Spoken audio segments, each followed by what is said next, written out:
തിരുസന്നിധിയിലേക്ക് കടന്നു വരുമ്പോൾ നമ്മുടെ ഹൃദയത്തെ താഴ്ത്തി ഹാലലിയ ഹൃദയം കൊണ്ട് ദൈവത്തിന് നന്ദി പറഞ്ഞ് സന്തോഷത്താൽ നിറഞ്ഞ് ഹാലലിയ ഹാലലിയ ദൈവ ഗീതം ചെയ്യുന്നവരായി കർത്താവിനെ ആരാധിക്കുവാൻ വേണ്ടി ഈ ഭൂമിയിൽ ദൈവം നമ്മെ വച്ചിരിക്കുകയാണ്. ഹാലേലൂയ. നമ്മുടെ ആരാധന വ്യത്യസ്തമാണ്. ആ മലയിലല്ല, ഈ മലയിലല്ല. ഹാലേലൂയ. ദൈവത്തെ ആരാധിക്കുന്നവർ സത്യത്തിലും ആത്മാവിലും അവനെ ആരാധിക്കുന്നു. ഹാലേലൂയ. എത്ര പേർക്ക് ണ്ട്, എത്ര പേർ സത്യത്താൽ നിറഞ്ഞിരിക്കുന്നു, എത്ര പേർ ആത്മാവാൽ ആരാധിക്കുവാനായി ഒരുങ്ങി വന്നിരിക്കുന്നു. അത്ര പേരെയും നിറയ്ക്കുവാൻ ദൈവം വിശ്വസ്തനായി തുടർന്നുകൊണ്ടിരിക്കുന്നു. ഹാലലൂയ. സകല ഭൂവാസികളുമായുള്ളവയെ യഹോവയെ ഹാലലൂയ സ്തുതിച്ചാർക്കുവിനെന്ന് സങ്കീർത്തനം നാം വായിക്കുന്നുണ്ടല്ലോ. ഹാലലൂയ. എല്ലാ ഹാലലൂയ ഭൂവാസികളായി ആരൊക്കെ ഉണ്ടോ, ഈ ഭൂമിയിൽ ജനിച്ചവർ ആരൊക്കെ ഉണ്ടോ, ഹാലലൂയ ഈ ദൈവത്തെ അറിഞ്ഞോർ ഹാലലൂയ അവനെ ആരാധിച്ചിരിക്കും. ഈ ദൈവത്തിൽ നിന്ന് അനുഗ്രഹം പ്രാപിച്ചോർ അവന് നന്ദി പറഞ്ഞിരിക്കും. ആകയാൽ ഹാലലൂയ ഹാലലൂയ അനുഗ്രഹം പ്രാപിച്ച നാം ദൈവത്തെ ഹാലലിയ സ്തുതിക്കുവാൻ ഒരു മടിയും കാണിക്കാതെ നമ്മുടെ ഹൃദയത്തെ പൂർണ്ണമായി അല്പമായി അല്ല ഹാലലൂയ നിങ്ങളായിരിക്കുന്ന സാഹചര്യത്തിൽ വിശ്വസ്തയോടുകൂടി ഹാലലിയ പൂർണ്ണമായി നിങ്ങളുടെ ഹൃദയത്തെ സമർപ്പിക്കുമ്പോൾ, നിങ്ങൾ ദൈവത്തെ ആരാധിക്കുമ്പോൾ നിങ്ങളുടെ ചുറ്റിലും ഉണ്ടാകുന്നത് സ്വർഗീയമായ ഒരു സാന്നിധ്യമാണ്. എന്താണ് സ്വർഗീയമായ ഒരു സാന്നിധ്യം? സ്വർഗീയമായ സാന്നിധ്യത്തിൽ, ദൈവ സാന്നിധ്യത്തിൽ ഹാലലൂയ സ്വർഗ സൈന്യങ്ങളോടൊപ്പം ഉണ്ട്. സ്വർഗീയമായ ഒരു ആരാധന ഹാലലിയ നിങ്ങളുടെ ചുറ്റിലും നടന്നുകൊണ്ടിരിക്കുകയാണ്. ആകയാൽ ഹാലലിയ പൂർണ്ണ ഹൃദയത്തോടുകൂടി ദൈവത്തെ ആരാധിക്കാം. നാം ആരാധിക്കുന്ന ദൈവം വിശുദ്ധിയിൽ ഭയങ്കരനത്രേ. ഹാലലൂയ. ആമേൻ ആമേൻ. യഹോവയെ സ്തുതിച്ചിടട്ടെ സൂര്യചന്ദ്രന്മാരും നക്ഷത്രാദികളും. യഹോവയെ സ്തുതിച്ചിടട്ടെ സൂര്യചന്ദ്രന്മാരും നക്ഷത്രാദികളും. യഹോവയെ സ്തുതിച്ചിടട്ടെ. യേശുനാമം യേശുനാമം എല്ലാ മുഴങ്കാലും മടങ്ങി ആ നാമത്തെ ഉയർത്താം. യേശുനാമം യേശുനാമം എല്ലാ നാമം പാടി പാടി പുകഴ്ത്തും നാമം. യേശുനാമം യേശുനാമം എല്ലാ മുഴങ്കാലും മടങ്ങിയിടുന്ന നാമം. യേശുനാമം യേശുനാമം എല്ലാ നാമം പാടി പാടി പുകഴ്ത്തും നാമം. ബാലന്മാർ യഹോവയെ സ്തുതിച്ചിടട്ടെ. യുവതികൾ യുവാക്കന്മാർ യഹോവയെ സ്തുതിച്ചിടട്ടെ. ബാലന്മാർ വൃദ്ധന്മാരും യഹോവയെ സ്തുതിച്ചിടട്ടെ. യുവതികൾ യുവാക്കന്മാരും യഹോവയെ സ്തുതിച്ചിടട്ടെ. സ്വർഗത്തിലും ഭൂമിയും അതൊക്കെയും യഹോവയെ സ്തുതിച്ചിടട്ടെ.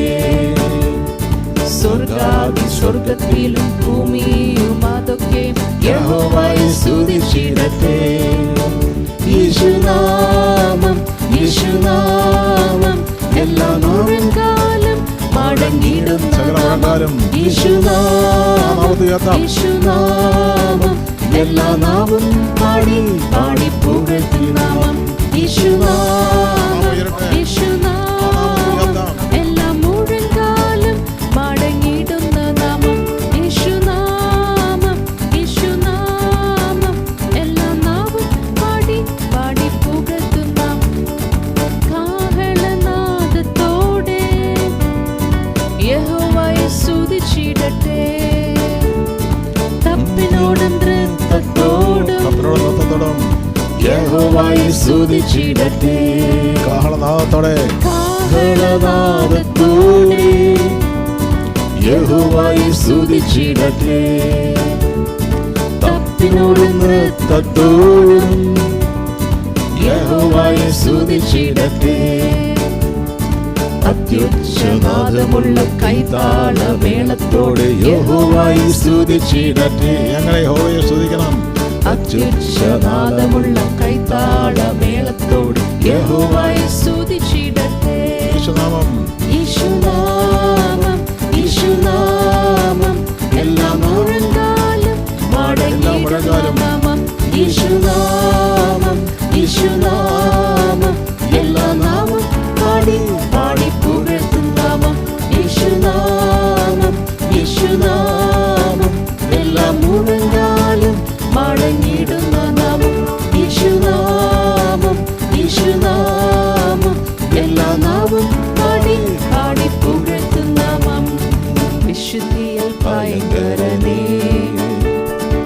മഹിമയിൽ വസിപ്പവനേ, വിശുദ്ധിയിൽ വിശുദ്ധിയിൽ ഭയങ്കരനേ, മഹിമയിൽ വസിപ്പവനേ, അത്ഭുതമന്ത്രി, അത്ഭുതമന്ത്രി, വീരനാം ദൈവം, നിത്യപിതാവ്, സമാധാനത്തിൻ പ്രഭു.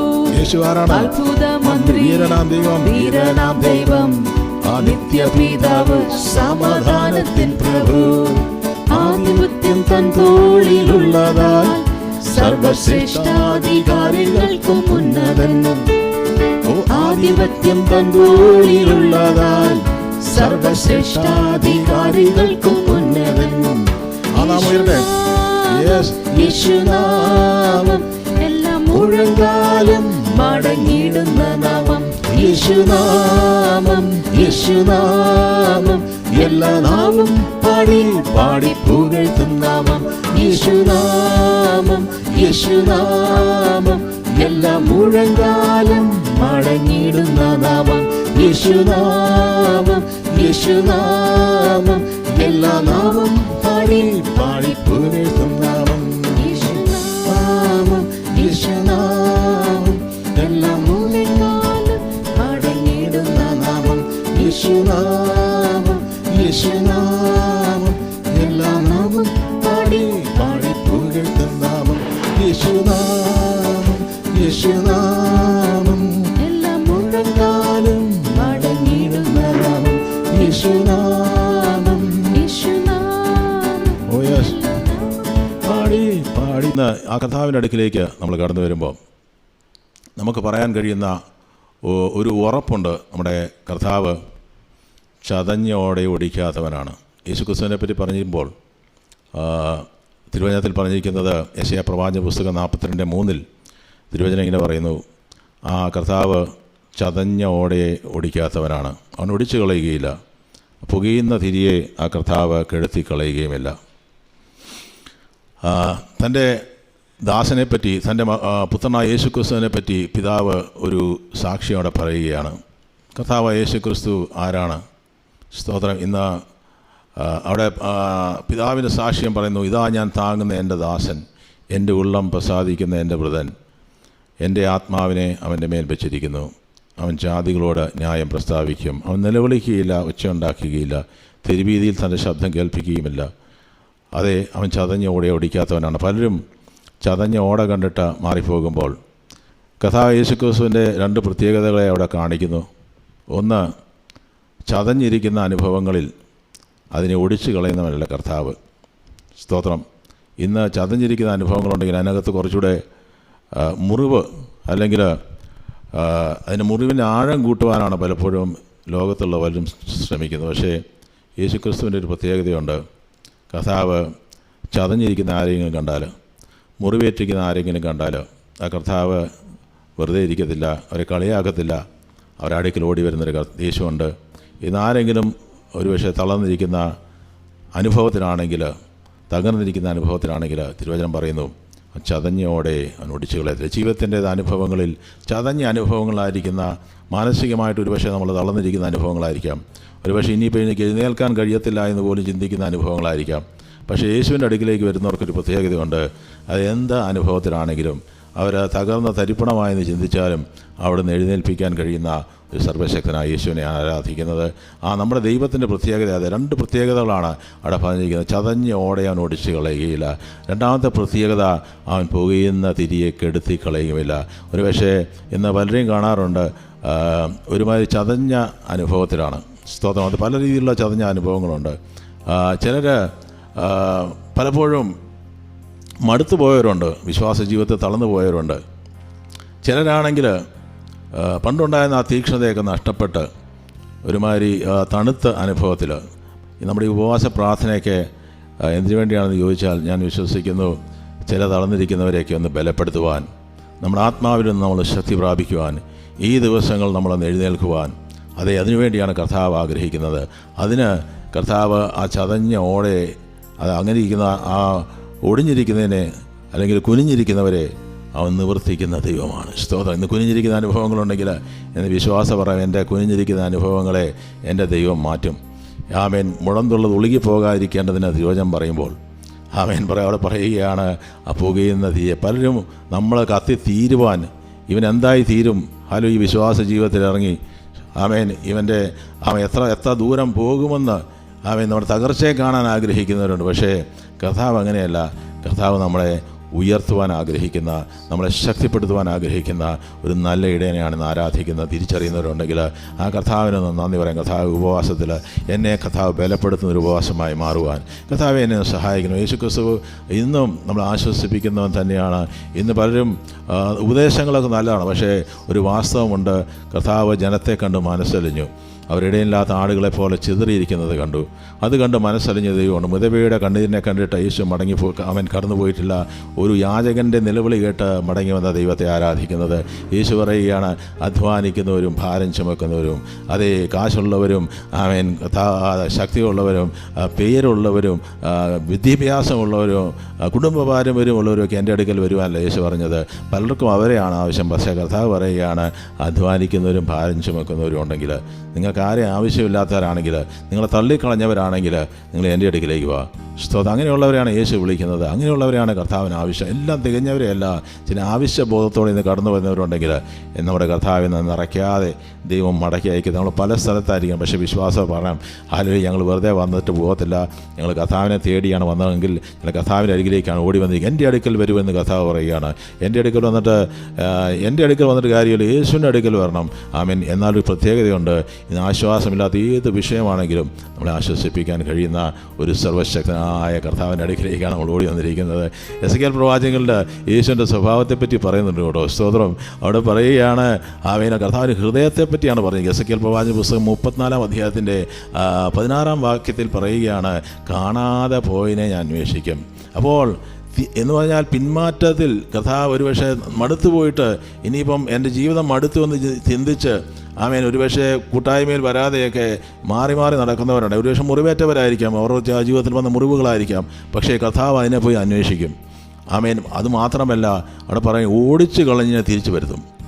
ചിലരൊക്കെ മുറിവേൽപ്പിച്ച് ഓടിച്ച് കളഞ്ഞ ചില വിശ്വാസ ജീവിതങ്ങളുണ്ട്. അവരെ കർത്താവ് തിരിച്ചു വരുത്തും. അതിന് കർത്താവ് അതിനുവേണ്ടി നമ്മളെ കണ്ടിരിക്കുന്നത്. ദൈവസഭയെ ദൈവം കണ്ടിരിക്കുന്നത്, നമ്മളെ വിശ്വാസ ജീവിതത്തിലേക്ക് ദൈവം കൊണ്ടുവന്നിരിക്കുന്നത് അതിനുവേണ്ടിയാണ്. അതിനുവേണ്ടി മാത്രമല്ല, കാണാതെ പോയതിനെ കൊണ്ടുവരാൻ മാത്രമല്ല, ഓടിച്ച് കളഞ്ഞ് തിരിച്ചു വരുത്തുവാൻ മാത്രമല്ല, ഒടിഞ്ഞതിനെ മുറിവ് കെട്ടുവാൻ വേണ്ടി കൂടിയാണ് ദൈവസഭയെ കർത്താവ് കണ്ടിരിക്കുന്നത്. അങ്ങനെയാണ് ഈ സമൂഹത്തിൽ നമ്മുടെ ചുറ്റുപാടുകൾ ഒടിഞ്ഞ ഒരുപാട് ആൾക്കാരുണ്ട്. നമ്മൾ തന്നെ ഒടിഞ്ഞിരിക്കുന്ന അനുഭവത്തിലായിരിക്കാം. അങ്ങനെയാണ് ഇന്ന് നമ്മളെ മുറിവിനെ കെട്ടുന്നൊരു കർത്താവുണ്ട്. ഒരുപക്ഷെ നമ്മുടെ മനസ്സ് മുറിവേറ്റിരിക്കാം, ശാരീരികമായി മുറിവേറ്റവരായിരിക്കാം. ഒരു ദീനം പിടിച്ചതാണെങ്കിൽ അതിനെ ശക്തീകരിക്കും. തളർന്നിരിക്കുന്നവരാണെങ്കിൽ നമ്മുടെ കർത്താവ് ശക്തീകരിക്കുന്ന ദൈവമാണ്. നമ്മൾ തളർന്നു പോകുവാൻ ഒരിക്കലും കർത്താവ് ആഗ്രഹിക്കുന്നില്ല.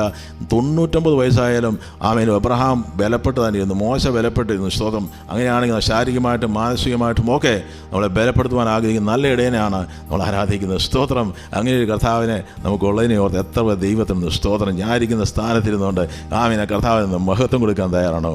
സ്തോത്രം, സ്തോത്രം, സ്തോത്രം, സ്തോത്രം, സ്തോത്രം, സ്തോത്രം, സ്തോത്രം. ഹല്ലേലൂയ. ഒരിടയനെ പോലെ അവൻ്റെ ആട്ടിൻകൂട്ടത്തെ മേയ്ക്കുകയും കുഞ്ഞാടുകളെ ഭുജത്തിലെടുത്ത് മാർവിടത്തിൽ ചേർത്ത് വഹിക്കുകയും തള്ളകളെ പതുക്കെ നടത്തുകയും ചെയ്യും. എന്തോ സ്നേഹമായി കർത്താവിൻ്റെ. സ്തോത്രം. ഒരു ഇടയൻ്റെ ഹൃദയമാണ് കർത്താവിന്. തൻ്റെ ആട്ടിൻകൂട്ടത്തെ മേയിക്കുവാൻ, കുഞ്ഞാടുകളെ ഓടിപ്പോകുന്ന അല്ലെങ്കിൽ കാണാതെ പോയ കുഞ്ഞാടിനെ മാർവോട് ചേർത്ത് പിടിച്ച് അടുക്കിലേക്ക് കൊണ്ടുവരുന്ന, പതുക്കെ തള്ളയാടുകളെ നടത്തുന്ന, മെല്ലെ നടത്തുന്ന, ആരെയും നിർബന്ധിക്കുന്നവനല്ല യേശു, ആരെയും ഫോഴ്സ് ചെയ്യുന്നവനല്ല യേശു. സ്തോത്രം. ആ കർത്താവ് ഇന്ന് തളർന്നിരിക്കുന്ന ആരെങ്കിലും ഉണ്ടെങ്കിൽ യേശു കർത്താവ് നിങ്ങളെ ബലപ്പെടുത്തുവാൻ, ഈ ഉപവാസം നമ്മളെ ബലപ്പെടുത്തുവാൻ, ഉണങ്ങിയിരിക്കുന്ന അവസ്ഥകളുണ്ടെങ്കിൽ, തളർന്നിരിക്കുന്ന അവസ്ഥകളുണ്ടെങ്കിൽ അതിനകത്തൊരു ബലം കിട്ടുവാനാണ് ദൈവം നമ്മളെ ഈ ഉപവാസത്തിൽ കണ്ടിരിക്കുന്നത്. സ്തോത്രം. ഇന്ന് കുനിഞ്ഞിരിക്കുന്ന അനുഭവങ്ങളെ തലനിവർത്തുവാനാണ്. ഒരുപക്ഷെ ഈ വിശ്വാസ ജീവിതം അടുത്തെന്ന് പറഞ്ഞിരിക്കുന്നവരാണെങ്കിൽ കർത്താവ് പറയുക, നിങ്ങളെ തിരിച്ചു വരുത്താൻ കർത്താവ് വീണ്ടും ഒന്ന് ശക്തീകരിക്കാൻ ആഗ്രഹിക്കുന്നു. എളിയവരോട് അവിടെ പറഞ്ഞിരിക്കുന്നു.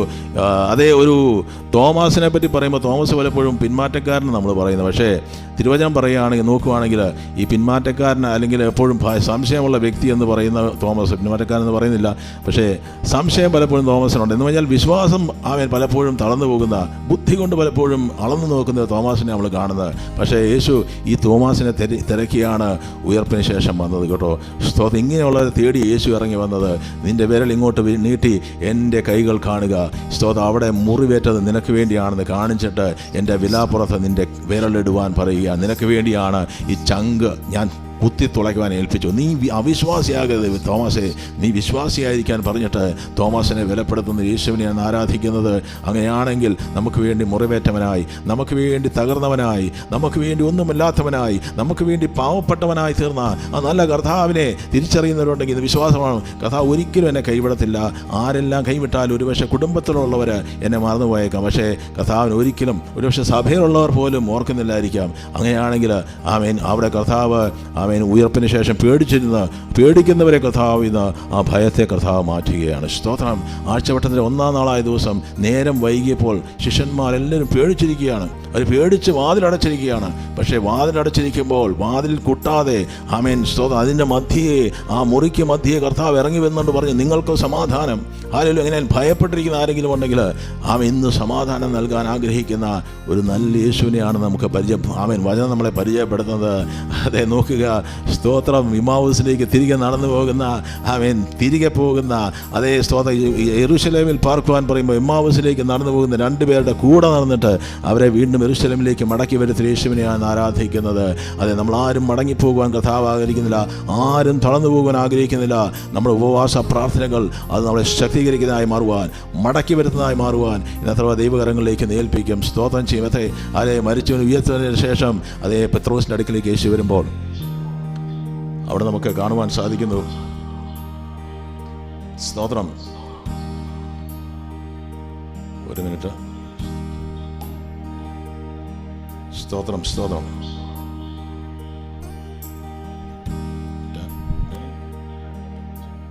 സ്തോത്രം. ക്ഷമിക്കണം. ആമേൻ. അപ്പോൾ പത്രോസിൻ്റെ അടുക്കൽ യേശു വന്നിട്ട്, പത്രോസ് കുറ്റബോധത്തിലായിരിക്കുന്ന ഒരു നാണത്തോടെ ഇരിക്കുന്ന ഞാൻ ഇങ്ങനെയൊക്കെ ചെയ്തുള്ളൂ, ഞാൻ വലിയ വീരവാദം പറഞ്ഞ വ്യക്തിയാണ്, പക്ഷേ എൻ്റെ അരുമനാഥനെ ഞാൻ തള്ളി പറഞ്ഞു. പലരും ഒരുപക്ഷെ പത്രോസ് നോക്കുമ്പോൾ മാറി നിന്ന് ചിരിക്കുമായിരിക്കും. കാരണം ഇവനെ പ്രധാന കല്ലാക്കി കണ്ട വ്യക്തിയാണ്. പക്ഷേ ഒരു ചെറിയ ബാലികയുടെ മുമ്പിൽ യേശുവിനെ തള്ളിപ്പറഞ്ഞു. പക്ഷേ യേശു അവനെ തള്ളിപ്പറഞ്ഞില്ല. യേശു ഒരിക്കലും അവനെ നോക്കി ചിരിച്ചില്ല. യേശു അവനെ അടുക്കൽ വിളിക്കുകയാണ്. പത്രോസിനെ അടുക്കൽ വിളിച്ചതിന് ശേഷം 3-ാം പ്രാവശ്യം ശിഷ്യന്മാർക്ക് പ്രത്യക്ഷനാകുമ്പോൾ കർത്താവ് പറഞ്ഞു, പത്രോസെ, നീ എന്നെ സ്നേഹിക്കുന്നു. വീണ്ടും ആ സ്നേഹത്തിലേക്ക് അടുപ്പിക്കുന്ന ഒരു കർത്താവിനെയാണ് ആരാധിക്കുന്നത്. സ്തോത്രം. അതേ പത്രോസിനെ ഏൽപ്പിച്ച ദൗത്യത്തെ പൂർത്തീകരിക്കുവാൻ വീണ്ടും പത്രോസിനെ ശക്തീകരിക്കുന്ന കർത്താവ് നമ്മുടെ കൂടെ ഉണ്ടെന്ന് വിശ്വസിക്കുന്ന എത്ര പേരുണ്ട്? ഏത് അവസ്ഥ, എനിക്ക് പറയാൻ ആരുടെ അവസ്ഥ എനിക്കറിയില്ല. ഒരുപക്ഷെ സുഖകരമായ അവസ്ഥയായിരിക്കും, ഒരുപക്ഷെ നിരാശയിലായിരിക്കാം, ഒരുപക്ഷെ സന്തോഷമായിട്ടായിരിക്കും ഇരിക്കുന്ന, ഒരുപക്ഷെ വിശ്വാസം നഷ്ടപ്പെട്ട അവസ്ഥയിലായിരിക്കും, ഒരുപക്ഷെ ശാരീരികമായി തളർന്നിരിക്കുകയായിരിക്കാം, ഒരുപക്ഷെ മുമ്പിൽ നിൽക്കുന്ന പ്രതികൂലങ്ങൾ മറികടക്കുവാൻ കഴിയാതെ വണ്ണം ആയിരിക്കും, ഒരുപക്ഷെ ഏകാന്തതയിലായിരിക്കാം നിങ്ങളായിരിക്കും, പത്മോസിൻ്റെ അനുഭവങ്ങളായിരിക്കാം. പക്ഷേ ഒരു കാര്യം തിരിച്ചറിഞ്ഞു, യേശു നമ്മുടെ കൂടെയുണ്ട്. പലരും നിങ്ങളെ മുറിവേൽപ്പിച്ചിരിക്കാം, സമൂഹം നിങ്ങളെ ഒരുപക്ഷെ നിങ്ങൾ ഒറ്റപ്പെട്ട വ്യക്തിയായിരിക്കാം, പക്ഷേ നിങ്ങളെ ഒറ്റപ്പെടുത്താത്തവനാണ് യേശു. നിങ്ങളെ കാര്യങ്ങൾ വഹിക്കുന്ന യേശു. അപ്പനും അമ്മയും മറന്നാലും ഒരു അമ്മയ്ക്ക് ഒരിക്കലും കുഞ്ഞിനെ മറക്കാൻ കഴിയത്തില്ല.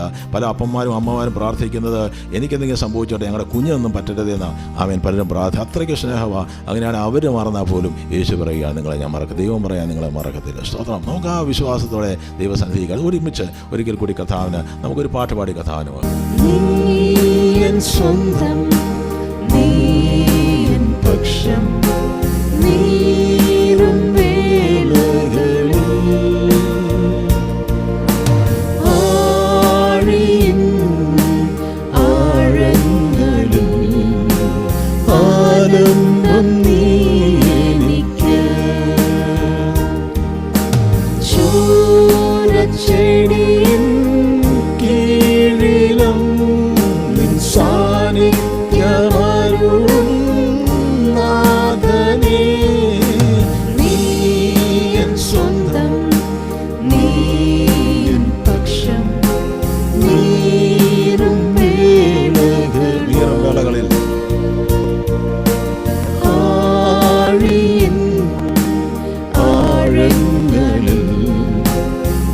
ആനന്ദ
അരുളും നാഥനേ, നീ എൻ സ്വന്തം, നീ എൻ പക്ഷം, നീരും വേളകളും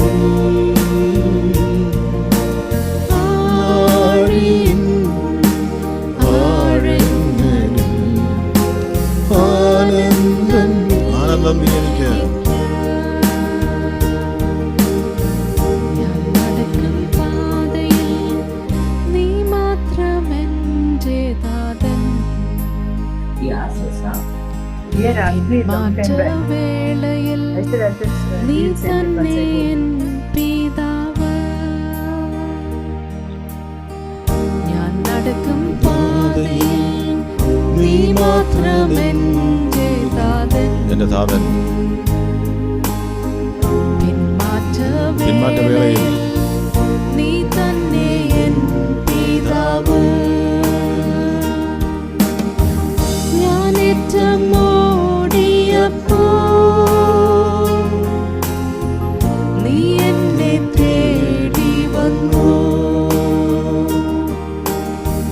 പരിശുദ്ധ സ്നേഹത്താലേ കരം മുറുകെ പിടിച്ചു. ഞാനേറ്റം ഓടിയപ്പോൾ ഞാനേറ്റം ഓടിയപ്പോ നീ എന്നെ തേടി വന്നു. പരിശുദ്ധ സ്നേഹത്താൽ, പരിശുദ്ധ സ്നേഹത്താലും കരം മുറുകെ പിടിച്ചു. എന്നോകം മൃദുവെന്ന് പറഞ്ഞു അരികെ വിളിച്ചു. അരയുമെന്നാത്മാവൻ ആശ്വാസം നീക്കി. എന്നോകം മൃദുവെന്ന് പറഞ്ഞു അരികെ വിളിച്ചു. അലയുവനാത്മാവിൻ, അലയുമെന്നാത്മാവൻ ആശ്വാസം നീക്കി. അധ്വാന ഭാരമെല്ലാം, അധ്വാന ഭാരമെല്ലാം നിൻ ചുമലിൽ ഏറ്റു. എന്നാവ് വരണ്ടപ്പോൾ, എന്നാവു വരണ്ടപ്പോ നിത്യമാം ഉറവ നൽകി, നിത്യമാമുറവ് നൽകി. അധ്വാന ഭാരമെല്ലാം, അധ്വാന ഭാരമെല്ലാം നിൻ ചുമലിലേക്ക് ഏൽപ്പിക്കാം. ചുമലിൽ യേശു ആ ചുമലിലേക്ക് എന്റെ ഭാരത്തേറ്റു. എന്നാവു വരണ്ടപ്പോ നിത്യമായ ഉറവ, പരിശുദ്ധാത്മാവ ഉറവ, നിത്യമാമുറവ് നൽകി. നിൻ സാന്നിധ്യം വിട്ട് എങ്ങോട്ടു പോയിടുമേ. ഉയരമോ ആഴമോ, ഉയരമോ ആഴമോ വേർപിരിപ്പാനാവുമോ. ഈ സ്നേഹത്തിൽ നിന്നും ആർക്കെന്നെ വേർപിരിക്കുവാൻ സാധിക്കും? നിൻ സാന്നിധ്യം വിട്ട് എങ്ങോട്ടു പോയിടുമേ. ഇങ്ങോട്ട് പോകും കർത്താവേ. ഉയരമോ ആഴമോ വേർപിരിപ്പാനാവുമോ. മരണത്തിൽ പോലും എന്നെ വേർപിരിക്കുവാൻ സാധിക്കത്തില്ല. അണയാത്ത ജ്വാലയാകും നിൻ സ്നേഹവീനാലേ എന്നെ നീ സ്വന്തമാക്കി, എന്നെ നീ സ്വന്തമാക്കി. മൃത്യുവിന് പോലും, മൃത്യുവിനാലെ പോലും മരണം വരെ അവസാനിക്കുന്ന എല്ലാ ബന്ധങ്ങളും, അണയാത്ത യേശുവുമായ ബന്ധം അവിടെ തുടങ്ങുകയാണ്. നിൻ സ്നേഹവീനാലേ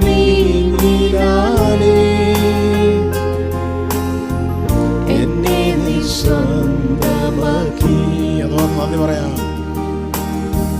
ഞാൻ നടക്കും പാതയിൽ നീ മാത്രം എൻ്റെ താതൻ.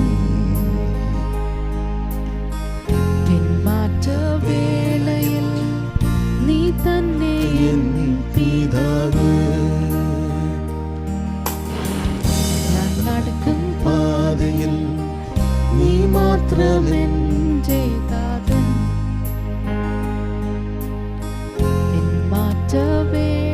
മാറ്റവേളയിൽ നീ തന്നെ ചെയ്യുവാൻ നമ്മളെല്ലാവരെയും കർത്താവ് ഇടയാക്കട്ടെ എന്ന് പ്രാർത്ഥിക്കുന്നു. അതെ, ചതഞ്ഞ ഓടയെ ഒടിക്കാത്തവൻ, പുകയുന്ന തിരിയെ കെടുത്താത്തവൻ.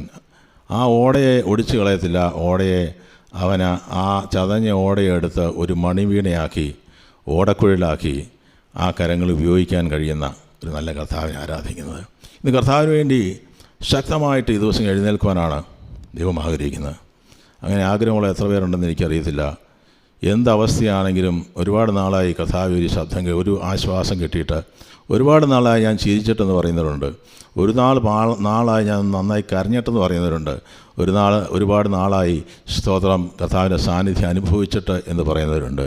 എന്താണെങ്കിലും ഇന്ന് നമ്മളെ മടക്കിക്കൊണ്ടുവരുവാൻ, നമ്മളെ ശക്തീകരിക്കുവാൻ ഇന്ന് പരിശുദ്ധാത്മാവാകുന്ന ആ എണ്ണയുണ്ടെങ്കിൽ അവിടെ പറയുന്നത് ചതഞ്ഞോടെ പുകയുന്ന തിരിയെ കർത്താവ് കെടുത്തത്തില്ല.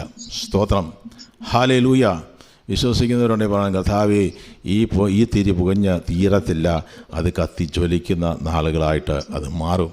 ഹല്ലേലൂയ. അത് വെള്ളമൊഴിച്ച് പലതും കെടുത്തും, പക്ഷേ തണുത്ത ഒരവസ്ഥയിലേക്ക് പോകുവാനല്ല, ഇന്ന് ചൂടുള്ള ഒരു കൂട്ടം ശക്തന്മാരെ കർത്താവിന് ആവശ്യമുണ്ട്. ഇന്ന് നമ്മുടെ ഉപവാസ പ്രാർത്ഥനയിൽ പൂർണ്ണ ഉപവാസത്തിലായിരിക്കുന്ന എത്ര പേരെന്ന് എനിക്കറിയില്ല, പക്ഷേ ഞാൻ വിശ്വസിക്കുന്ന പൂർണ്ണ ഉപവാസത്തിലുള്ള ശക്തി എവിടെ ചെന്നാലും കിട്ടത്തില്ല. കാരണം ഈ വിറക് കത്തണമെങ്കിൽ ഉണങ്ങണം. ജഡം എത്രയധികം നമ്മൾ പ്രീതിപ്പെടുത്തുന്നുവോ അതിനനുസരിച്ച് പരിശുദ്ധാത്മാവിൻ്റെ പ്രവൃത്തി നടക്കത്തില്ല. സ്തോത്രം. നമ്മുടെ ജഡത്തെ എത്രമാത്രം മരിപ്പിക്കാൻ സാധിക്കുന്നുവോ, ഒരു വിറക് കഷ്ണം പോലെ നമ്മളെ ജഡത്തെ ആക്കി തീർക്കുന്നുണ്ടെങ്കിൽ അതിനകത്ത് കത്തുന്ന ഒരു പരിശുദ്ധാത്മാവിൻ്റെ തീയുണ്ട്.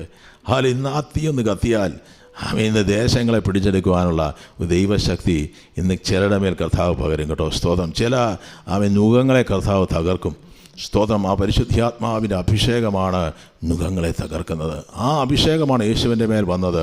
അതുകൊണ്ട് യേശു ആദ്യം പ്രസംഗിക്കുമ്പോൾ പറഞ്ഞിരിക്കുന്നത്, എളിയവരോട് സദ്വർത്തമാനം ഘോഷിപ്പാൻ യഹോവ എന്നെ അഭിഷേകം ചെയ്തിരിക്കുകയാണ്, ദൈവം എന്നെ അഭിഷേകം ചെയ്തിരിക്കുകയാണ് എന്ന് പറഞ്ഞാൽ പുതിയ എണ്ണയുടെ കഥ. ആ എണ്ണയില്ലെങ്കിൽ തീ കത്തത്തില്ല. വിളക്കിൽ എണ്ണയില്ലാത്തത് കൊണ്ടാണ് 5 പേര് പോകാതിരുന്നത്. ഇന്ന് വിളക്കിൽ എണ്ണയില്ലെങ്കിൽ കർത്താവ് വന്നാൽ പോകാൻ പറ്റിയത്തില്ല. മാത്രമല്ല കർത്താവിനോട് യാതൊരു പ്രയോജനപ്പെടുവാനും പറ്റത്തില്ല. ആ കൃപയാണ് ഇന്ന് നമുക്ക് ആവശ്യം. ഇന്ന് ഈ രാത്രിയിൽ എവിടെയാണെങ്കിലും ഇന്ന് കർത്താവിനോടൊന്ന് പറയാം, കർത്താവ് ഒരു പുതിയ എണ്ണ എനിക്ക് ആവശ്യമുണ്ട്, ഒരു പുതിയ എണ്ണ എന്നെ തേപ്പിക്കണം, ഒരു പുതിയ കൃപ എനിക്ക് ആവശ്യമുണ്ട്, പുതിയ ശക്തി എനിക്ക് ആവശ്യമുണ്ട്. ഈ ദിവസങ്ങളിൽ ഒരു ഉണർന്ന് ശോഭിക്കുവാനായിട്ട് കർത്താവ് എന്നെ സഹായിക്കണം. എവിടെ ഉണർവ് തുടങ്ങിയിട്ടുണ്ടോ അവിടെയെല്ലാം ആദ്യം തുടങ്ങിയത് മാനസാന്തരമാണ്. അത് കർത്താവിൻ്റെ സന്നിധിയിലേക്ക് ഹൃദയത്തെ നുറുങ്ങി ജനം എവിടെയെല്ലാം കടന്നു വന്നിട്ടുണ്ടോ, എവിടെയെല്ലാം ജനം വന്ന് വീണിട്ടുണ്ടോ അവിടെയെല്ലാമാണ് ഉണർവ് കത്താൻ തുടങ്ങിയത്.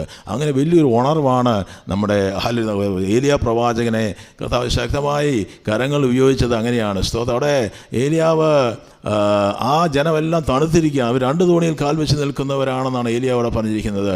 അവർക്കറിയാം ദൈവമാണ് സത്യദൈവം എന്ന്. പക്ഷേ ദൈവത്തെ ആരാധിക്കാൻ, പരസ്യമായി ദൈവത്തെ ആരാധിക്കാൻ അവർക്ക് സാധിക്കുന്നില്ല. കർത്താവിനോട് സാക്ഷീകരിക്കാൻ കഴിയുന്നില്ല.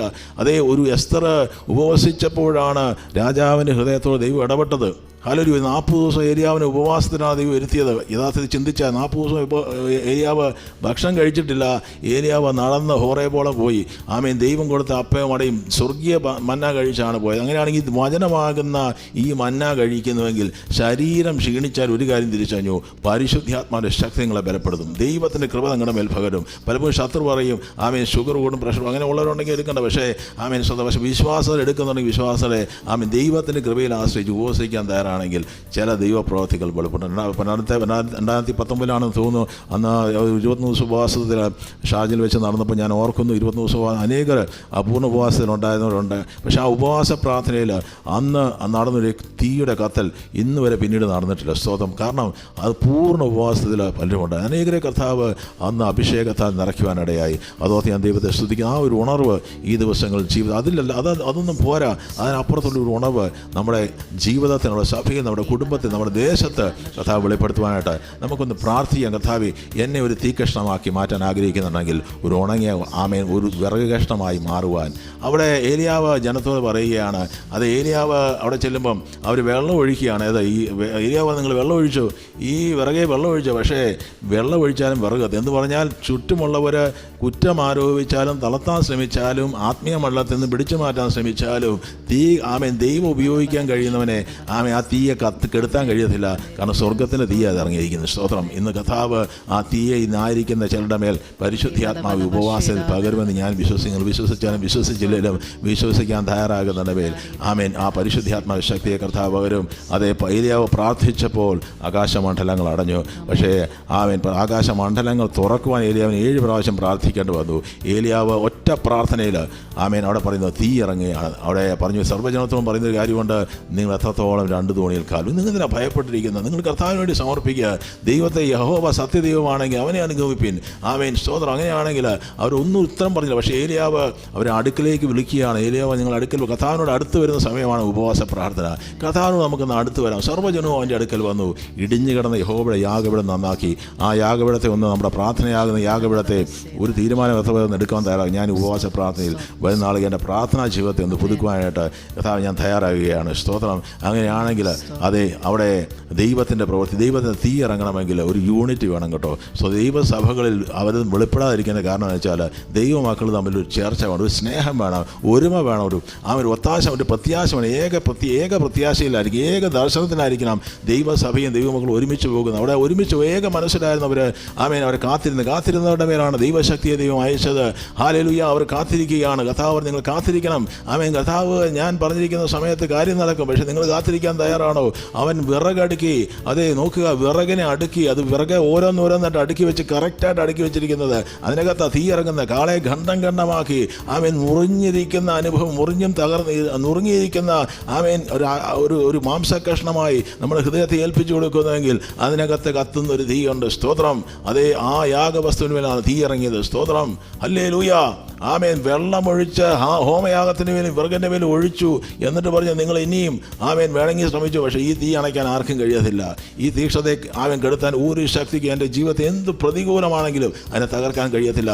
പ്രാർത്ഥിച്ചു തീർന്നപ്പോൾ അവിടെ പറഞ്ഞു യഹോവേ എനിക്ക് ഉത്തരം വരണമേ. ദൈവത്തിൻ്റെ മഹത്വത്തിന് വേണ്ടിയാണ് ആമേൻ ഏലിയാവ് പ്രാർത്ഥിക്കുക. ആ പ്രാർത്ഥനയ്ക്ക് മുമ്പിൽ പരിശുദ്ധാത്മാവിനെ തീ ഇറങ്ങി. ഇന്ന് ദൈവത്തിൻ്റെ മഹത്വത്തിന് വേണ്ടി എത്ര പേർ സമർപ്പിക്കും. കർത്താവേ എനിക്കൊരു മഹത്വം വേണ്ട, എന്തെങ്കിലുമൊക്കെ ഞാനായി തീരുവാനല്ല.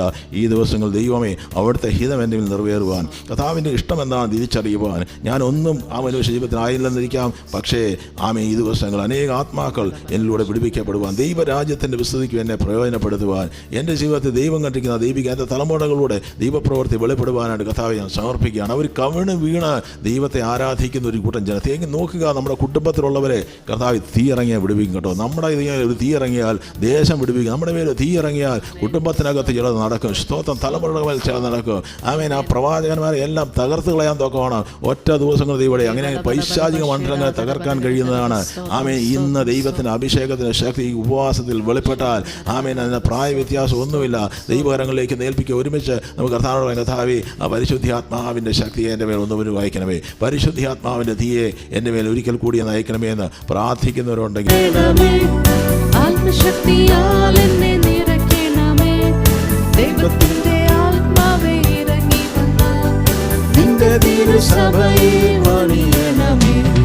സ്വർഗീയ അഗ്നിയെ ശുദ്ധി ചെയ്യും അഗ്നിയെ ദഹിപ്പിക്കും അഗ്നിയെ പരിശുദ്ധ അഗ്നിയെ സ്വർഗീയ അഗ്നിയെ ശുദ്ധി ചെയ്യും അഗ്നിയെ ദഹിപ്പിക്കും അഗ്നിയെ പരിശുദ്ധ അഗ്നിയെ ഏലിയാവെ നിറച്ചതാം ദിവ്യ അഗ്നിയെ ബാലിനെ വീഴ്ത്തിയ ദിവ്യ അഗ്നിയെ ദാസനു ബലം തരും ദിവ്യ അഗ്നിയെ തടസ്സങ്ങൾ നീക്കിടും ദിവ്യ അഗ്നിയെ ഏലിയാവെ നിറച്ചതാം ദിവ്യ അഗ്നിയെ ബാലിനെ വീഴ്ത്തിയ ദിവ്യ അഗ്നിയെ ദാസനു ബലം തരും ദിവ്യ അഗ്നിയെ തടസ്സങ്ങൾ നീക്കിടും ദിവ്യ അഗ്നിയെ സ്വർഗീയ അഗ്നിയെ ശുദ്ധി ചെയ്യും അഗ്നിയെ ദഹിപ്പിക്കും അഗ്നിയെ പരിശുദ്ധ അഗ്നിയെ സ്വർഗീയ അഗ്നിയെ ശുദ്ധി ചെയ്യും അഗ്നിയെ ദഹിപ്പിക്കും അഗ്നിയെ പരിശുദ്ധ അഗ്നിയെ ദൈവസഭ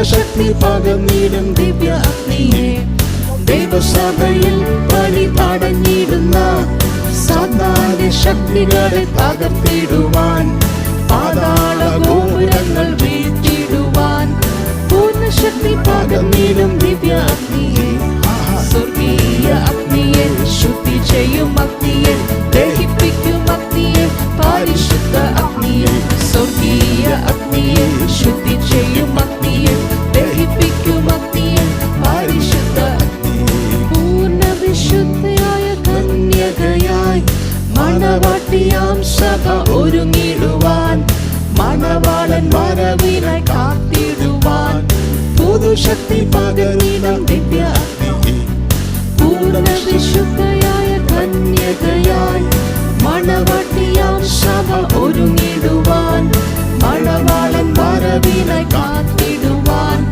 പുതുശക്തി പകർന്നിടും ദിവ്യ അഗ്നിയെ സ്വർഗീയ അഗ്നിയെ ശുദ്ധി ചെയ്യും അഗ്നിയെ ദഹിപ്പിക്കും അഗ്നിയെ പരിശുദ്ധ അഗ്നിയെ സ്വർഗീയ അഗ്നിയെ ശുദ്ധി ചെയ്യും അഗ്നിയെ ദഹിപ്പിക്കും അഗ്നിയെ പരിശുദ്ധ അഗ്നിയെ അഗ്നിയുടെ അഭിഷേകം പകരണമേ ആത്മശക്തിയാൽ എന്നെ നിറയ്ക്കണമേ ദൈവത്തിന്റെ ആത്മാവെ ഇറങ്ങി വന്ന നിന്റെ തിരുസഭയെ പണിയണമേ അഗ്നിയുടെ അഭിഷേകം പകരണമേ ആത്മശക്തിയാൽ എന്നെ നിറയ്ക്കണമേ ദൈവത്തിന്റെ ആത്മാവെ ഇറങ്ങി വന്ന നിന്റെ തിരുസഭയെ പണിയണമേ സ്വർഗീയ അഗ്നിയെ ശുദ്ധി ചെയ്യും അഗ്നിയെ ദഹിപ്പിക്കും അഗ്നിയെ പരിശുദ്ധ അഗ്നിയെ സ്വർഗീയ അഗ്നിയെ ശുദ്ധി ചെയ്യും അഗ്നിയെ ദഹിപ്പിക്കും അഗ്നിയെ പരിശുദ്ധ അഗ്നിയെ തീ കത്തിക്കാം സ്വർഗീയ രാജാവേ തീ കത്തിക്കാം തീ കത്തിക്കാം സ്വർഗീയ രാജാവേ തീ കത്തിക്കാം ഭൂതലത്തിൽ അന്ധകാരം നീക്കാൻ സ്വർഗീയമാം അഗ്നി കത്തിച്ചോരേ ഭൂതലത്തിൽ അന്ധകാരം നീക്കാൻ സ്വർഗീയമാം അഗ്നി കത്തിച്ചോരേ തീ കത്തിക്കാം എന്നിൽ തീ കത്തിക്കാം സ്വർഗീയ രാജാവേ തീ കത്തിക്കാം തീ കത്തിക്കാം എന്നിൽ തീ കത്തിക്കാം സ്വർഗീയ രാജാവേ തീ കത്തിക്കാം പണ്ടൊരു കാലത്തിൽ മോശ കണ്ട മുൾപ്പടപ്പിനുള്ളിൽ കത്തിയൊരു പണ്ടൊരു കാലത്തിൽ മോശ കണ്ട മുൾപ്പടപ്പിനുള്ളിൽ കത്തിയൊരു തീ കത്തിക്കാം എന്നിൽ തീ കത്തിക്കാം സ്വർഗീയ രാജാവേ തീ കത്തിക്കാം അഗ്നിജ്വാല പോലെ പിളർന്നിരിക്കുന്ന നാവുകൾ അവിടെ ഓരോരുത്തരുടെ മേലും പറന്നിറങ്ങി രാജാവേ തീ കത്തിക്കാം കത്തിക്കണേ മനസ്സിന ശുദ്ധിയെ നീക്കിടുവാൻ മഹത്വത്തിൻ തീ എന്നിൽ കത്തിക്കണേ മനസ്സിന ശുദ്ധിയെ നീക്കിടുവാൻ മനസ്സിന്റെ അശുദ്ധി നീങ്ങുവാൻ തീ കത്തിക്കാം എന്നിൽ തീ കത്തിക്കാം സ്വർഗീയ രാജാവേ തീ കത്തിക്കാം പറയാം തീ കത്തിക്കാം എന്നിൽ തീ കത്തിക്കാം സ്വർഗീയ രാജാവേ തീ കത്തിക്കാം പെന്തക്കോസ്തിൻ നാളിൽ അഗ്നിനാവാൽ ചന്തമുടങ്ങു പകർന്ന പോലെ പെന്തക്കോസ്തിൻ നാളിൽ അഗ്നിനാവാൽ ചന്തമുടങ്ങു ആ ശക്തി എനിക്ക് വേണം ആ കൃപ എനിക്ക് വേണം കത്തിക്കാം പരിശുദ്ധി ആത്മാവിന്റെ ശക്തി ആവശ്യമുള്ള പറയണം ഈ ശക്തി പോരാ കയ്യൊപ്പനാൽ പകരപ്പെട്ട പരിശുദ്ധി ആത്മാവിനെ ഉച്ചരിപ്പിക്കുവാൻ എന്നെയും എനിക്കുള്ള സകലത്തെയും യാഗമായ അർപ്പണം ചെയ്യുന്നു ഞാൻ എന്നെയും എനിക്കുള്ള സകലത്തെയും യാഗമായ അർപ്പണം ചെയ്യുന്നു ആമേൻ ആമേൻ തീ കത്തിക്കാം എന്നിൽ തീ കത്തിക്കാം സ്വർഗീയ രാജാവേ തീ കത്തിക്കാം തീ കത്തിക്കാം എന്നിൽ തീ കത്തിക്കാം സ്വർഗീയ രാജാവേ തീ ഭൂതലത്തിൽ അന്ധകാരം നീക്കാൻ സ്വർഗീയമാം അഗ്നി കത്തിച്ചോനേ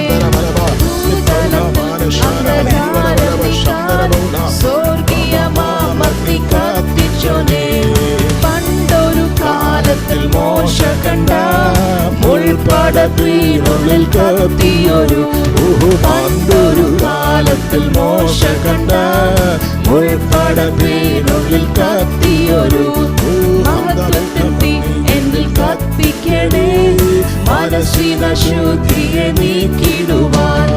മഹത്വത്തിൻ തീ എന്നിൽ കത്തിക്കണേ, മനസ്സിന ശുദ്ധിയെ നീക്കിടുവാൻ. പെന്തക്കോസ്തിൻ നാളിൽ അഗ്നിനാവാൻ ശബ്ദമുടങ്ങു പകർന്ന പോലെ, പെന്തക്കോസ്തിൻ നാളിൽ അഗ്നിനാവാൻ ശബ്ദമുടങ്ങു പകർന്ന പോലെ, എന്നെയും എനിക്കുള്ള സകലത്തെയും കാതോർത്തിരിക്കുന്ന നമുക്ക് വേണ്ടി കാത്തിരിക്കുന്ന നല്ല കർത്താവുണ്ട്. ആ ദൈവകരങ്ങളിലേക്ക് നമുക്ക് പ്രാർത്ഥിക്കാം. പ്രിയ കർത്താവിനായി പ്രാർത്ഥിക്കാം. ശേഷമായി സമയത്തിനായി പ്രാർത്ഥിക്കാം. പ്രിയ നഞ്ചൻ പാസ്റ്റർ നമ്മളെ പ്രാർത്ഥിച്ച് സഹായിക്കും. നമുക്ക് പ്രാർത്ഥനയോടുകൂടിയായിരിക്കും. പ്രാർത്ഥിക്കുക. പരിശുദ്ധ ദൈവമേ, സ്വർഗീയ പിതാവേ, നമ്മുടെ തിരുസന്നിധിയിലേക്ക് പ്രാർത്ഥിച്ചു. ഉപവാസത്തിന്റെ രണ്ടാമത്തെ ദിവസവും രണ്ടാമത്തെ രാത്രിയുമായിരിക്കാൻ നന്ദി പറയും. അങ്ങയുടെ ദാസന്മാർ പ്രാർത്ഥിക്കുന്ന വിഷയത്തിന് മേലും ഉപവാസിക്കുന്ന ഹല്ലേലൂയ ഉപവാസത്തിന് മേലും കർത്താവെ അനുഗ്രഹങ്ങളെ പകരുവാൻ വീടേണ്ടത് വിട്ട് കർത്താവെ പറ്റിച്ചേരേണ്ട ദൈവത്തോട് പറ്റിച്ചേർന്നുകൊണ്ട് ദൈവത്തിന്റെ കൃപയായി പ്രാപിച്ചുകൊണ്ട് മുന്നോട്ട് പോകാൻ സഹായിക്കണം. ഇന്ന് രാത്രി വചനം സംസാരിക്കുന്ന ഞങ്ങളുടെ അഭിഷേകനായ സ്തോത്രം. ഞങ്ങളോട് ഓരോരുത്തരോട് സംസാരിക്കണമേ. ഞങ്ങൾക്ക് വേണ്ടതെല്ലാം കർത്താവെ നൽകി തരണമേ എന്ന് പ്രാർത്ഥിക്കുന്നു. ആമേ. സുമിരായിരിക്കുന്ന എല്ലാ ദാസിമാർക്കായി സ്തോത്രം. ഞങ്ങളുടെ പ്രത്യേകിച്ച് ഞങ്ങളുടെ ഹല്ലേലൂയ സ്തോത്രം പരിഷ്കായി പ്രാർത്ഥിക്കുന്നു. ഞങ്ങളുടെ അഭിഷേകത്തിനെ ഇരട്ടി ബലത്തോട് ശക്തിയോടുകൂടെ കരങ്ങളെ വഹിച്ച് അനുഗ്രഹിക്കണം. ദൈവമേ, അനേകർക്ക് ആശ്വാസം ജീവനുണ്ടാകുന്ന ശുശ്രൂഷ നടത്തി വരികയാണല്ലോ. ദൈവമേ, കൃപ ബലപ്പെടുത്തിക്കൊള്ളും. യേശു ക്രിസ്തുവിൻ നാമത്തിൽ കേൾക്കണം പിതാവേ. ആമേൻ. ആമേൻ, ആമേൻ, ആമേൻ. കർത്താവ് പ്രാർത്ഥനയോടായിട്ട് നമുക്ക് ദൈവത്തെ സ്തോത്രം ചെയ്യാം. ശേഷമായി സമയം പ്രിയ ഷിജോ പോൾ പാസ്റ്ററിനെ വചനത്തിനായി ക്ഷണിക്കുന്നു. പ്രത്യേകിച്ച് ഒരു ആമുഖത്തിന് ആവശ്യമില്ലാന്ന് എനിക്കറിയാം. പ്രിയ കർത്തദാസൻ പലവട്ടം നമ്മുടെ മധ്യയെ കടന്നു വന്ന് വചനം ശുശ്രൂഷിച്ചിട്ടുണ്ട്. ക്രിസ്തുവിന്റെ മഹത്വമുള്ള നാമത്തിൽ സ്നേഹത്തെയും വന്ദനത്തെയും അറിയിക്കുന്നു. സർവശക്തനായ ദൈവം നമ്മെ ഒരുമിച്ച് ഈ രാത്രിയിൽ സഹായിക്കട്ടെ.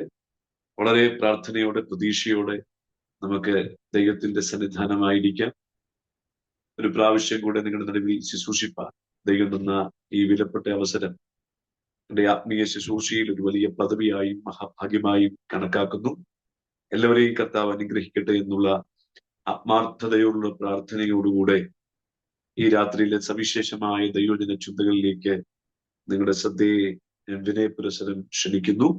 ഈ രാത്രിയിലെ സ്പഷ്ടമായ ദൈവജന ചിന്തകൾക്ക് ആധാരമായി അപ്പോസ്തലനായ പൗലോസ് കൊലോസ്യർക്ക് എഴുതിയ ലേഖനം 2-ാമത്തെ അധ്യായം, കൊലോസ് ലേഖനം 2-ാം അധ്യായം 6-7 വാക്യങ്ങൾ ഞാൻ നിങ്ങളുടെ ശ്രദ്ധയിലേക്ക് വായിച്ചു കേൾപ്പിക്കാം. ആ വാക്യങ്ങളെ ആസ്പദീകരിച്ചാണ് തുടർന്ന് ദൈവത്തിന്റെ പരിശുദ്ധാത്മാവ് നമ്മോട് സംസാരിക്കാൻ പോകുന്നത്. കൊലോസ് ലേഖനം 2-ാം അധ്യായം 6-7 വാക്യങ്ങൾ. ആകയാൽ നിങ്ങൾ കർത്താവായ ക്രിസ്തുയേശുവിനെ കൈക്കൊണ്ടതുപോലെ അവന്റെ കൂട്ടായ്മയിൽ നടക്കുവീൻ. അവനിൽ വേരൂന്നിയും ആത്മീയ വർധന പ്രാപിച്ചും നിങ്ങൾക്ക് ഉപദേശിച്ച് തന്നതിനൊത്തവണ്ണം വിശ്വാസത്തിൽ ഉറച്ചും സ്തോത്രത്തിൽ കവിഞ്ഞുമിരിപ്പി. ഈ വാക്യങ്ങളെ ഈ രാത്രിയിൽ പരിശുദ്ധാത്മാവ് നമുക്ക് വേണ്ടി നന്നായിട്ട് വിഭജിച്ച് നൽകേണ്ടതിന് നമ്മുടെ കണ്ണുകളടച്ച് ഒരു നിമിഷം കൂടെ പ്രാർത്ഥിക്കാം. ഞങ്ങളുടെ സ്വർഗ്ഗസ്ഥ പിതാവേ, ഞങ്ങൾ അവിടുത്തെ മുഖത്തേക്ക് നോക്കുന്നു. ഉപവാസ പ്രാർത്ഥനയുടെ ഈ 2-ാം ദിവസം രാത്രിയിൽ തിരുമുമ്പാകെ ഞങ്ങൾ അടുത്തു വന്നിരിക്കുമ്പോൾ ഞങ്ങളോട് ഇന്ന് രാത്രിയിൽ വളരെ ശക്തമായി, വളരെ ആധികാരികമായി ദൈവത്തിന്റെ പരിശുദ്ധാത്മാവ് സംസാരിക്കുന്നു. ഈ സൂം മീറ്റിംഗിൽ സന്നിഹിതരായിരിക്കുന്ന എല്ലാ പ്രിയപ്പെട്ടവരെയും അങ്ങ് അനുഗ്രഹിക്കണം. ഈ ദൈവജനത്തിന്റെ ശബ്ദം അവരുടെ കാതുകളിൽ, അവരുടെ മുറികളിൽ, അവരുടെ ഭവനങ്ങളിൽ മുഴങ്ങുമ്പോൾ ഭവനങ്ങൾക്ക്, പ്രിയപ്പെട്ടവർക്കെല്ലാം ഒരു വിടുതലായി ഇന്ന് രാത്രിയിൽ യോഗം മാറണം. എന്റെ വായിൽ നിന്ന് പുറപ്പെടുന്ന എന്റെ വചനം നിന്റെ കാര്യം സാധിപ്പിക്കാതെ, ഇഷ്ടം നിവർത്തിക്കാതെ അയച്ചവന്റെ അടുക്കിലേക്ക് മടങ്ങി വരില്ല എന്ന അവിടുത്തെ വചനത്തിന്റെ അസന്നിഗ്ധമായ പ്രഖ്യാപനം ഇന്ന് രാത്രിയിൽ ജനഹൃദയങ്ങളിൽ നന്നായി മുഴങ്ങണമേ. അവിടുത്തെ വചനത്തിന്റെ ശബ്ദം കേട്ട് അവിടുത്തെ ആജ്ഞയനുസരിക്കുന്ന വീരന്മാരായി, ദൈവത്തിന് പ്രസാദമുള്ളവരായി ഞങ്ങളെല്ലാം മാറ്റേണ്ടതിന് ഞങ്ങൾ അങ്ങയോട് പ്രാർത്ഥിക്കുന്നു. വലിയ ദൈവ സാന്നിധ്യം ഞങ്ങളുടെ നടുവിൽ ചലിക്കണം. യേശു ക്രിസ്തുവിൻ നാമത്തിൽ എല്ലാ തടസ്സങ്ങളെയും ദൂരീകരിക്കണം. യേശു ക്രിസ്തുവിന്റെ നാമം മാത്രം ഉയർത്തപ്പെടുന്നു. ജയം ഞങ്ങൾക്ക് നൽകണം. നസ്രയനായ യേശു ക്രിസ്തുവിൻ നാമത്തിൽ ഞങ്ങൾ ഒരുമിച്ച് അപേക്ഷിക്കുമ്പോൾ ഈ പ്രാർത്ഥനയും കേട്ട് ഉത്തരവരുളും ഞങ്ങളുടെ സ്വർഗ്ഗസ്ഥ പിതാവേ, ആമേൻ. എല്ലാ പ്രിയപ്പെട്ടവർക്കും ഒരു പ്രാവശ്യം കൂടെ വന്ദനം പറഞ്ഞുകൊണ്ട് നാം വായിച്ച വാക്യങ്ങളിലേക്ക് വേഗത്തിൽ ഞാൻ നിങ്ങളുടെ ശ്രദ്ധയെ തിരിക്കുകയാണ്. വായിച്ച ദൈവത്തിന്റെ വചനം കൊലോസ്യ ലേഖനം 2-ാം അധ്യായം 6-7 വാക്യങ്ങളാണ്. കൊലോസ്യ ദൈവസഭയുടെ സ്ഥാപനം, കൊലോസ്യ ലേഖനം പൗലോസ് എഴുതുവാനുള്ള സാഹചര്യം, പിന്നീട് കൊലോസ്യ ലേഖനത്തിന്റെ സവിശേഷത, പിന്നീട് കൊലോസ്യയിലുള്ള ദൈവസഭയ്ക്ക് പൗലോസ് പറഞ്ഞു കൊടുക്കുന്ന 5 പ്രധാനപ്പെട്ട പ്രബോധനങ്ങൾ. അതാണ് ഇന്ന് രാത്രിയിൽ ഉപവാസ പ്രാർത്ഥനയുടെ 2-ാം ദിവസം ഞാൻ നിങ്ങളോട് ശുശ്രൂഷിപ്പാൻ ദൈവനാമത്തിൽ തയ്യാറാകുന്നു. 1, കൊലോസ്യ ദൈവസഭയുടെ സ്ഥാപനം. 2, കൊലോസ്യ ലേഖനം പൗലോസ് എഴുതുവാനുള്ള സാഹചര്യം, സന്ദർഭം. 3, കൊലോസ്യ ലേഖനത്തിന്റെ സവിശേഷത. 4, പൗലോസ് കൊലോസ്യയിലുള്ള ദൈവവിശ്വാസികൾക്ക് പകർന്നു കൊടുക്കുന്ന 5 പ്രധാനപ്പെട്ട പ്രബോധനങ്ങൾ. 1, കൊലോസ്യ ദൈവസഭയുടെ സ്ഥാപനം. അപ്പോസ്തലനായ പൗലോസിന്റെ പ്രവർത്തന ബലത്താൽ സ്ഥാപിതമായ ഒരു ദൈവസഭയല്ല കൊലോസ്യയിലുള്ള ദൈവസഭ. പിന്നെ എങ്ങനെ കൊലോസ്യയിൽ ഒരു ദൈവസഭ ഉണ്ടായെന്ന് നാം മനസ്സിലാക്കുവാൻ അപ്പോസ്തല പ്രവൃത്തിയുടെ പുസ്തകം 19-ാം അധ്യായത്തിൽ അപ്പോസ്തലനായ പൗലോസിന്റെ 3-ാമത്തെ സുവിശേഷ യാത്രയിൽ എഫസോസ് എന്ന് പറയുന്ന നഗരിയിൽ താൻ എത്തുന്ന സമയത്ത് 19-ാം അധ്യായം 10-11 വാക്യത്തിൽ നാം ഇങ്ങനെ വായിക്കുന്നേ, അവർ ആസയിൽ വചനം അവർ ആസയിൽ ദൈവജനം 2 വർഷക്കാലം ശുശ്രൂഷിച്ചു എന്ന് നമുക്ക് വേദപുസ്തകം വായിക്കുമ്പോൾ മനസ്സിലാക്കാൻ കഴിയും. 19-ാം അധ്യായം 10-ാം വാക്യം, അത് 2 സംവത്സരം നടക്കുകയാൽ ആസയിൽ പാർക്കുന്ന യഹൂദന്മാരും യവനന്മാരും ദൈവത്തിന്റെ വചനം കേൾപ്പാനിടയായി. ഒന്നുകൂടെ ഞാൻ പറയുന്നു, അത് 2 സംവത്സരം നടക്കുകയാൽ ആസയിൽ പാർക്കുന്ന യഹൂദന്മാരും യവനന്മാരും ദൈവത്തിന്റെ വചനം കേൾപ്പാനിടയായി. അപ്പോൾ അപ്പോസ്തലനായ പൗലോസിന്റെ 3-ാമത്തെ സുവിശേഷ യാത്രയിൽ എഫസോസ് എന്ന് പറയുന്ന നഗരിയിൽ താൻ ദൈവജനം ഇങ്ങനെ പഠിപ്പിച്ചുകൊണ്ടിരിക്കുമ്പോൾ നാം വായിച്ചത് ഇങ്ങനെയാണ്, അത് 2 സംവത്സരം നടക്കുകയാൽ ആസയിൽ പാർക്കുന്ന യഹൂദന്മാർ യവന്മാർ ദൈവജനം കേൾപ്പാനിടയായി. അപ്പോൾ ആ കേൾവിക്കാരിൽ പ്രധാനപ്പെട്ട കൊലോസ്യയിലുള്ള 2 വ്യക്തികളുണ്ടായിരുന്നു. 1 എപ്പഫ്രാസ്, 2 ഫിലോമോൻ. ഇവർ പൗലോസിനാൽ വചനം കേട്ടു. തുടർന്ന് അവർ താമസിക്കുന്ന പട്ടണത്തിനകത്ത് എന്ന് സുവിശേഷം വിളംബരം ചെയ്തു. അങ്ങനെ സുവിശേഷത്തിൽ അധീനരായി ഒരു കൂട്ടം വിശ്വാസികൾ കൊലോസ്യ നഗരിയിൽ എഴുന്നേറ്റു. പിന്നീട് അവരുടെ പ്രവർത്തന ബലത്താൽ അനുഗ്രഹിക്കപ്പെട്ട ഒരു ദൈവസഭ കൊലോസ്യ നഗരിയിൽ സംജാതമാകുകയാണ്. ഒന്നുകൂടെ വ്യക്തമാക്കി പറഞ്ഞാൽ, ഒന്നെങ്കിൽ എപ്പഫ്രാസിലൂടെയോ അല്ലെങ്കിൽ ഫിലോമോനിലൂടെയോ സ്ഥാപിക്കപ്പെട്ട അനുഗ്രഹിക്കപ്പെട്ട ദൈവസഭയാണ് കൊലോസ്യയിലുള്ള ദൈവസഭ. പൗലോസ് അവിടെ സന്ദർശനം നടത്തിയിട്ടില്ലെന്ന് കൊലോസ്യ ലേഖനം 2-ാം അധ്യായം 1-ാം വാക്യം വായിക്കുമ്പോൾ നമുക്ക് മനസ്സിലാക്കാൻ കഴിയും. നിങ്ങൾക്കും ലവോദിക്കയിലുള്ളവർക്കും ജഡത്തിൽ എന്റെ മുഖം കണ്ടിട്ടില്ലാത്ത എല്ലാവർക്കും വേണ്ടി എന്ന് പൗലോസ് രേഖപ്പെടുത്തുമ്പോൾ കൊലോസ്യ നഗരി പൗലോസ് സന്ദർശിച്ചതായിട്ട്, ആ ദൈവസഭ സന്ദർശിച്ചതായിട്ട് ഒരു തെളിവ് നമുക്ക് കാണാൻ കഴിയില്ല. എപ്പഫ്രാസിന്റെയും ഫിലോമോന്റെയും പ്രവർത്തന ബലത്താൽ സ്ഥാപിതമായ അനുഗ്രഹിക്കപ്പെട്ട ദൈവസഭയാണ് കൊലോസ്യയിലുള്ള ദൈവസഭ. ഇനി കൊലോസ്യ ലേഖനം എഴുതുവാനുള്ള പശ്ചാത്തലം എന്താണ്, സാഹചര്യം എന്താണ്, സന്ദർഭം എന്താണ്? എല്ലാ ലേഖനങ്ങളും പൗലോസ് ചമയ്ക്കുമ്പോൾ ഇതിന്റെ പിന്നിൽ വലിയ സന്ദർഭങ്ങളും പശ്ചാത്തലങ്ങളും ഉണ്ട്. പൗലോസിന്റെ 14 ഈടുറ്റ ലേഖനങ്ങളിലും ബാക്കി 7 പൊതുവായ ലേഖനങ്ങളൊക്കെ ദൈവദാസന്മാർ രേഖപ്പെടുത്തുമ്പോൾ ഇതിന്റെ പിന്നിൽ പശ്ചാത്തലങ്ങളുണ്ട്. പശ്ചാത്തലങ്ങൾ ഇല്ലാതെ ഒരു ലേഖനങ്ങൾ പോലും തയ്യാറാക്കിയിട്ടില്ല. കാരാഗൃഹത്തിൽ കിടക്കുന്ന സമയത്ത് വെറുതെ തൂലിക എടുത്ത് എഴുതുന്ന അല്ല ലേഖനങ്ങൾ, മറിച്ച് ഈ ലേഖനം എഴുതുവാനൊക്കെ ഓരോ പശ്ചാത്തലങ്ങളുണ്ട്.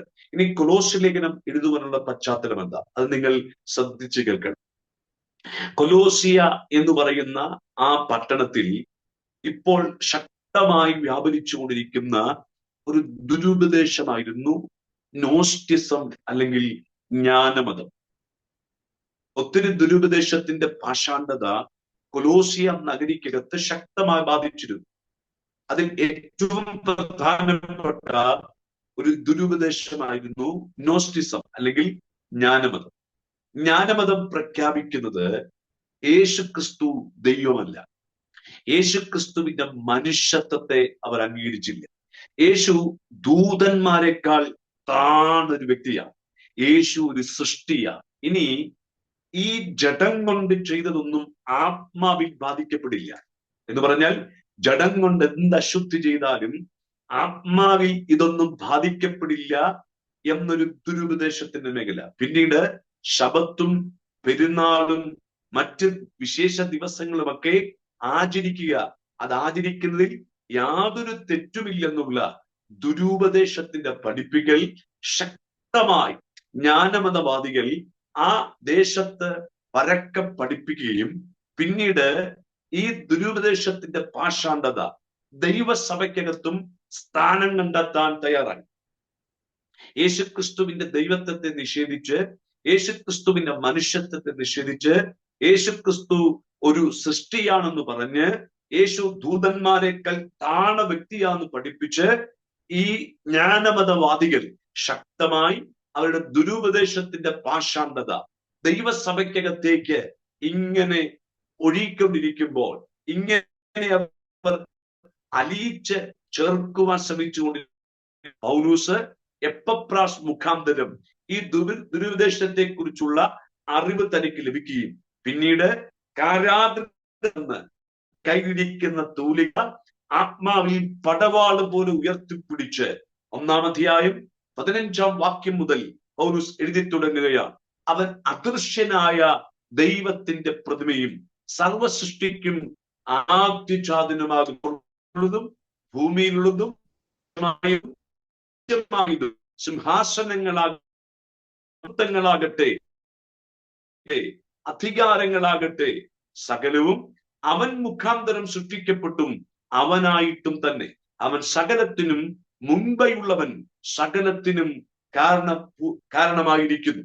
ഒന്നുകൂടെ പൗലൂസ് ദുരുപദേശത്തിന്റെ ജ്ഞാനമതവാദികൾ പഠിപ്പിക്കുന്ന ദുരുപദേശത്തിന്റെ പ്രഖ്യാപനം കേട്ടുകൊണ്ട് ദൈവസഭയ്ക്ക് എഴുതി കൊടുക്കുകയാ, യേശുക്രിസ്തു അദൃശ്യനായ ദൈവത്തിന്റെ പ്രതിമയാണ്, സർവസൃഷ്ടിക്കും ആദ്യജാതന, സ്വർഗത്തിലുള്ളത് ഭൂമിയിലുള്ളത്, ദൃശ്യമായത് അദൃശ്യമായത്, സിംഹാസനങ്ങളാകട്ടെ കർത്തൃത്വങ്ങളാകട്ടെ വാഴ്ചകളാകട്ടെ അധികാരങ്ങളാകട്ടെ സകലവും അവൻ മുഖാന്തരം സൃഷ്ടിക്കപ്പെട്ടും അവനായിട്ടും തന്നെ. അവൻ സകലത്തിനും മുൻപെയുള്ളവൻ, സകലത്തിനും ആധാരമായിരിക്കുന്നു. കരങ്ങൾ ഉയർത്തി കർത്താവിന് സ്തോത്രം ചെയ്യാൻ കഴിയുന്നവർ കരമുയർത്തി കർത്താവിന് സ്തോത്രം ചെയ്താട്ടെ. ഇന്ന് രാത്രിയിലും നാം ആരാധിക്കുന്ന ദൈവം ഒരു സൃഷ്ടിയായ ദൈവമല്ല, മറിച്ച് അവൻ സൃഷ്ടിതാവാണ്.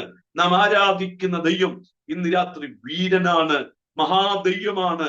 അത് തിരിച്ചറിയുന്നവർക്കായി ഞാൻ ദൈവത്തിന് സ്തോത്രം ചെയ്യുന്നു. ഇന്ന് രാത്രിയിലും തല താഴ്ത്തിപ്പിടിച്ച് സ്തോത്രം അപമാനതയോടെ അല്ല നാം ദൈവത്തെ ആരാധിക്കേണ്ടത്. തല ഉയർത്തിപ്പിടിച്ച് ഞാൻ ആരാധിക്കുന്നത് സത്യദൈവത്തെയാണ്, ഞാൻ ആരാധിക്കുന്നത് മഹാദൈവത്തെയാണ് എന്ന തിരിച്ചറിവോടുകൂടെ വേണം ദൈവത്തെ സ്തുതിക്കാൻ. വരുവീൻ, നാം വണങ്ങി നമസ്കരിക്കുക, നമ്മെ നിർമ്മിച്ച യഹോവയുടെ മുമ്പിൽ മുട്ടുകുത്തുക എന്ന് 95-ാം സങ്കീർത്തനത്തിൽ സങ്കീർത്തനക്കാരൻ പാടുന്നത് പോലെ ഇന്ന് രാത്രിയിലും അഭിമാനത്തോടെ നമുക്ക് വിളിച്ചു പറയാൻ കഴിയണം, ഞാൻ ആരാധിക്കുന്നത് ആരെങ്കിലും സൃഷ്ടിച്ചൊരു ദൈവത്തെ അല്ല, മറിച്ച് എന്നെ സൃഷ്ടിച്ച ഈ ലോകത്തെ മുഴുവൻ വാക്കുകൾ കൊണ്ട് ഉരുവാക്കിയ ദൈവത്തെയാണ് ഞാൻ ഇന്ന് രാത്രി ആരാധിക്കുന്നത്. സന്തോഷമുള്ളവർക്കായി ഞാൻ ദൈവത്തിന് സ്തോത്രം ചെയ്യുന്നു. 90-ാം സങ്കീർത്തനത്തിൽ ദൈവത്തിന്റെ പൂർവാസ്തിത്വത്തെ കുറിച്ച്, ദൈവത്തിന്റെ സർവശക്തിയെ കുറിച്ച് സങ്കീർത്തനക്കാരൻ എഴുതി തുടങ്ങുന്ന ഇങ്ങനെയല്ലേ, കർത്താവേ, നീ തലമുറയായി ഞങ്ങളുടെ സങ്കേതമായിരിക്കുന്നു. നീ ഭൂമി ഉണ്ടായതിനും ഭൂമണ്ഡലത്തെയും നിർമ്മിക്കും മുമ്പേ നീ അനാദിയും ശാശ്വതമായും ദൈവമായിരുന്നു. ഇന്ന് രാത്രിയിലും സന്തോഷത്തോടെ വായ തുറന്ന് നാം ഇരിക്കുന്ന ഇരിപ്പിടത്തിലിരുന്ന് ആ ഭൂമിനകത്തിരുന്ന് സന്തോഷത്തോടെ വിളിച്ചു പറയാം, നാം ഇന്ന് രാത്രി ആരാധിക്കുന്നത് സൃഷ്ടിയായ ദൈവത്തെ അല്ല, സകലത്തിനും ഉടമസ്ഥൻ, സകലത്തിനും കാരണഭൂതൻ, ഒറ്റ വാക്കിനാൽ സകലത്തെയും പടച്ചവൻ, അവനെയാണ് ഇന്ന് രാത്രി നാം ആരാധിക്കുന്നത്. സന്തോഷമുണ്ടെങ്കിൽ കരമുയർത്തി പിടിച്ചു പറ, ആ ദൈവം ഉന്നതനാണ്, ഉയർന്നവനാണ്, ശാശ്വതവാസി ആണ്. അവൻ സകലത്തെയും നിർമ്മിച്ചവനാണ്. അവൻ അത്ഭുതവാനാണ്. അവൻ വീരനായ ദൈവമാണ്. സമാധാനത്തിന്റെ പ്രഭുവാണ്. നിത്യപിതാവാണ്. ഒന്ന് തിമോഥെയോസ് ലേഖനത്തിൽ പൗലോസ് 6-ാം അധ്യായത്തിൽ വെളിപ്പെടുത്തിയില്ലേ, അവൻ ധന്യനായ ഏകാധിപതിയാണ്, രാജാതി രാജാവാണ്, കർത്താതി കർത്താവാണ്, താൻ മാത്രം അമർത്യതയുള്ളവനാണ്, അടുത്തുകൂടാത്ത വെളിച്ചങ്ങൾ വസിക്കുന്നവനാണ്, മനുഷ്യരാരും കാണാത്തവനാണ്. അവൻ തത്വത്തിന്റെ മുദ്രയാണ്, തേജസ്സിന്റെ പ്രഭയാണ്. അവനെ പോലെ ആരാധ്യൻ ആരുമില്ല, അവനെ പോലെ സ്തുതിക്കപ്പെടാൻ ആരുമില്ല. ഇന്ന് രാത്രിയിലും ദൈവസന്നിധിയിൽ ദൈവത്തെ സ്തുതിക്കുമ്പോൾ വായ തുറന്ന് പിടിച്ച് ദൈവത്തെ മഹത്വപ്പെടുത്തണം. കാരണം ഞാൻ ആരാധിക്കുന്ന ദൈവം ഇന്ന് രാത്രി സൃഷ്ടിതാവാണ്. ആ തിരിച്ചറിവുള്ളവർ കരമുയർത്തി കർത്താവിന് സ്തോത്രം ചെയ്യാം. ഹല്ലേലൂയ. ഇപ്പോ ദൈവത്തിന്റെ പൂർവാസ്തിത്വത്തെ, ദൈവത്തിന്റെ ആസ്തിത്വത്തെ, ദൈവത്തിന്റെ സർവശക്തിയെ, ദൈവത്തിന്റെ മഹാശക്തിയെ ഇതാ കൊലോസ്യ ലേഖനത്തിലൂടെ പൗലോസ് സ്തോത്രം കൊലോസ്യയിലുള്ള വിശ്വാസികൾക്ക് എഴുതി കൊടുത്ത് ജ്ഞാനമതവാദികളെ ആത്മനിറവിൽ താൻ ഖണ്ഡിച്ചുകൊണ്ട് യേശുക്രിസ്തുവിന്റെ ദൈവത്വം, യേശുക്രിസ്തു സൃഷ്ടിയല്ല, സൃഷ്ടിതാവാണ് എന്നുള്ള കാര്യാദികളെ കുറിച്ച് കൊലോസ്യ ലേഖനത്തിൽ ദൈവമക്കൾക്ക് പഠിപ്പിച്ചു കൊടുക്കുകയാണ്. ഇനി കൊലോസിയ ലേഖനത്തിന്റെ സവിശേഷതയിലേക്ക് ഞാൻ വേഗത്തിൽ വരാം. സമയം വേഗത്തിൽ മുൻപോട്ടു പോകുന്നല്ലോ. എനിക്ക് ചില ആധികാരികമായ സന്ദേശം ഉപവാസ പ്രാർത്ഥനയുടെ 2-ാം ദിവസം വീണ്ടും നിങ്ങൾക്ക് നൽകണമെന്ന് ഹൃദയത്തിനകത്ത് താല്പര്യമുള്ളത് കൊണ്ട് ഞാൻ വേഗത്തിൽ മുൻപോട്ട് ഓടിക്കേറുകയാണ്. കൊലോസ്യ ലേഖനം നമുക്ക് നാം വായിക്കുമ്പോൾ മനസ്സിലാക്കാൻ കഴിയുന്നുണ്ട്. 4 അധ്യായങ്ങൾ ഈ ലേഖനത്തിലുണ്ട്. 4 അധ്യായത്തിനകത്ത് 95 വാക്യങ്ങളുണ്ട്. 95 വാക്യങ്ങൾക്കകത്ത് 4 അധ്യായങ്ങളെ ഒന്ന് പരിശോധിച്ചാൽ 1, 2, 3, 4 അധ്യായത്തിന് 4 തലക്കെട്ടുകൾ കൊടുക്കാം. 1-ാം അധ്യായം നാം എടുത്തു പഠിക്കുമ്പോൾ 1-ാം അധ്യായത്തിന്റെ തലക്കെട്ട് ക്രിസ്തുവിലുള്ള ഉന്നതമായ ജീവിതമാണ്. ക്രിസ്തുവിലുള്ള ഉന്നതമായ ജീവിതമാണ്. 2-ാം അധ്യായത്തിലേക്ക് വരുമ്പോൾ ക്രിസ്തുവിലുള്ള ആഴമേറിയ ജീവിതമാണ്. ക്രിസ്തുവിനുള്ള ആഴമേറിയ ജീവിതമാണ്. ഇനി 3-ാം അധ്യായത്തിൽ ക്രിസ്തുവിന്റെ ആന്തരിക ജീവനാണ്. ഇനി 4-ാം അധ്യായത്തിൽ ക്രിസ്തുവിന്റെ പരിപൂർണതയാണ്, സമ്പൂർണതയാണ്. 1-ാം അധ്യായത്തിൽ ക്രിസ്തുവിലുള്ള ഉന്നതമായ ജീവിതം, 2-ാം അധ്യായത്തിൽ ക്രിസ്തുവിലുള്ള ആഴമേറിയ ജീവിതം, 3-ാം അധ്യായത്തിൽ ക്രിസ്തുവിന്റെ ആന്തരിക ജീവൻ, 4-ാം അധ്യായത്തിൽ ക്രിസ്തുവിന്റെ പരിപൂർണത അല്ലെങ്കിൽ സമ്പൂർണത, ക്രിസ്തുവിന്റെ സമ്പൂർണത.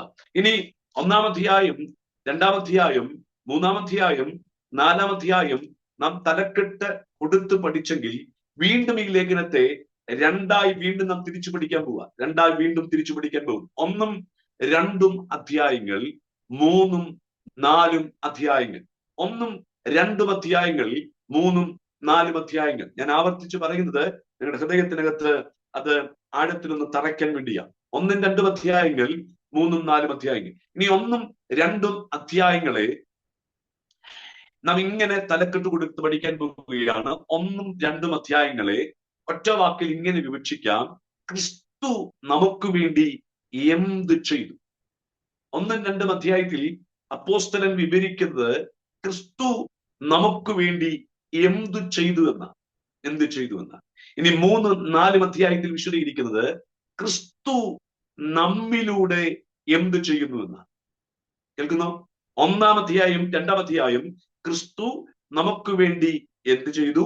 3ഉം 4ഉം അധ്യായങ്ങൾ ക്രിസ്തു നമ്മിലൂടെ എന്ത് ചെയ്യുന്നു എന്നാണ്. ഇനി 1ഉം 2ഉം അധ്യായത്തിലെ വിഷയങ്ങൾ നമുക്കൊന്ന് വേഗത്തിൽ ഒന്ന് വായിച്ച് ഒന്ന് ധ്യാനിക്കണമെന്ന് ആഗ്രഹമുണ്ട്. എനിക്ക് ഏറ്റവും കൂടുതൽ വിശദീകരിക്കേണ്ടത് ക്രിസ്തു നമ്മിലൂടെ എന്ത് ചെയ്യുന്നു എന്നുള്ള കാര്യമാണ്. 1-2 അധ്യായങ്ങൾ ക്രിസ്തു നമുക്ക് വേണ്ടി എന്ത് ചെയ്തു? എന്താണ് ക്രിസ്തു നമുക്ക് വേണ്ടി ചെയ്തത്?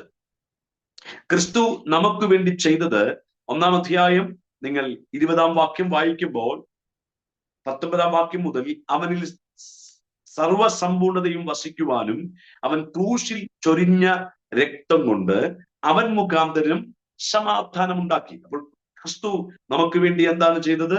നമുക്ക് സമാധാനം ഉണ്ടാക്കി. 2, ഭൂമിയിലുള്ളതോ സ്വർഗത്തിലുള്ളതോ സകലത്തെയും സകലത്തെയും അവനെ കൊണ്ട് തന്നോട് നിരപ്പിപ്പാൻ എന്നുള്ളത് വ്യക്തമാക്കി പറഞ്ഞാൽ 1, സമാധാനം ഉണ്ടാക്കി, 2, നിരപ്പിച്ചു, 3, മുമ്പേ ദുഷ്പ്രവർത്തികളാൽ മനസ്സുകൊണ്ട് അകന്നവരും ശത്രുക്കളുമായി നിങ്ങളെ അവന്റെ മുമ്പിൽ വിശുദ്ധരും നിഷ്കളങ്കരും കുറ്റമില്ലാത്തവരുമായി നിർത്തി. കേൾക്കുന്നുണ്ടോ എല്ലാവരും?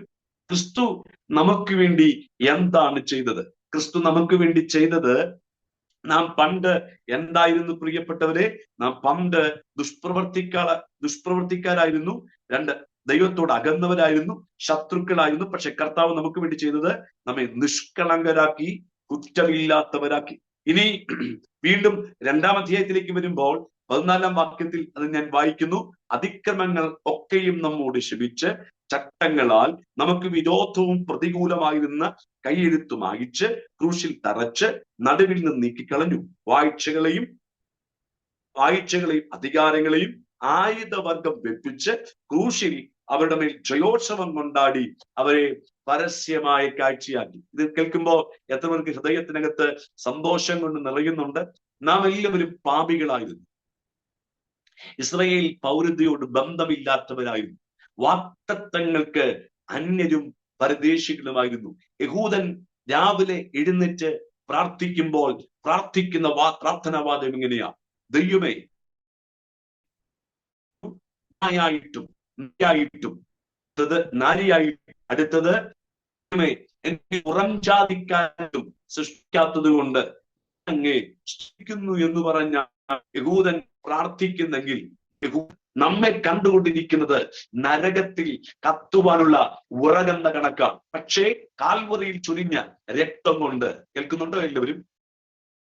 നമുക്ക് വേണ്ടി അറുക്കപ്പെട്ട, നമുക്ക് വേണ്ടി യാഗമായി തീർന്ന, നമുക്ക് വേണ്ടി പാപമാക്കപ്പെട്ട, നമുക്ക് വേണ്ടി പാപമാക്കിയ, നമുക്ക് വേണ്ടി സ്വന്തം കാൽവറിയിൽ ഇരുകരങ്ങളും സ്വന്തം മരത്തോട് ചേർത്തടിച്ച്, കാലുകൾ ക്രൂശിനോട് ചേർത്തടിച്ച് നമുക്ക് വേണ്ടി തകർക്കപ്പെട്ട ക്രിസ്തു നമുക്ക് വേണ്ടി ചെയ്ത കാര്യം എന്താണ്? നമുക്ക് സമാധാനം വരുത്തി, നമ്മെ നിരപ്പിച്ചു. നമുക്ക് വിരോധമായും പ്രതികൂലമായിരുന്ന കൈയെഴുത്തുകളൊക്കെ മായിച്ചു. പരസ്യമായി സാത്താനെ കാഴ്ചയാക്കി. മനസ്സിലാകുന്നവർക്കായി ഞാൻ ദൈവത്തിന് സ്തോത്രം ചെയ്യുന്നു. ഇത് കേട്ടാൽ നമ്മുടെ ഹൃദയം നിറയണം പ്രിയപ്പെട്ടവരെ. ഹൃദയം സന്തോഷിക്കണം. ദൈവത്തെ നാം സ്തുതിക്കണം. കാരണം നാം പാപികളായിരുന്നു. ഒരു തരത്തിൽ പോലും ദൈവത്തെങ്കിലേക്ക് അടുക്കാൻ യാതൊരു തരത്തിലുള്ള നീതിപ്രവർത്തികൾ നമ്മുടെ ഇല്ലായിരുന്നു. പ്രവാചകൻ പറയുന്നത് നിങ്ങളുടെ നീതിപ്രവർത്തികൾ കറ പുരണ്ട തുണി പോലെയാണ്. അപ്പോൾ അത്രത്തോളം ദൈവസന്നിധി ഒന്നും ചെയ്യാൻ ഒരു യോഗ്യതയുമില്ലാത്ത നമ്മെ പുണ്യാഹ രക്തം കൊണ്ട് മക്കളാക്കി, അവകാശികളാക്കി നമ്മെ മാറ്റി. അതുകൊണ്ടാണ് പത്രോസ് പറയുന്നത്, ഇപ്പോൾ നിങ്ങൾ ജനമായവർ ഒന്നുകൂടെ വ്യക്തമാക്കി പറഞ്ഞാൽ, നിങ്ങളോ അന്ധകാരത്തിൽ നിന്ന് തന്റെ അത്ഭുത പ്രകാശത്തിലേക്ക് വിളിച്ചവന്റെ സൽഗുണങ്ങളെ ഘോഷിപ്പാൻ തക്കവണ്ണം തിരഞ്ഞെടുക്കപ്പെട്ടൊരു ജാതിയും രാജകീയ പുരോഹിത വർഗവും വിശുദ്ധ വംശവും സ്വന്തം ജനവുമാകുന്നു. സന്തോഷം ഉണ്ടെങ്കിൽ ചേർന്ന് കരമൊന്ന് ഉയർത്തി ഒരു ആമേൻ പറയാം. യേശു ക്രിസ്തുവിന് അധികാരമുള്ള നാമത്തിൽ നമ്മെ രാജാക്കന്മാരായി പുരോഹിതന്മാരായി കാൽവറിയിൽ ചൊരിഞ്ഞ രക്തം കൊണ്ട് ദൈവം മാറ്റി. മക്കളെന്ന പദവി തന്നു.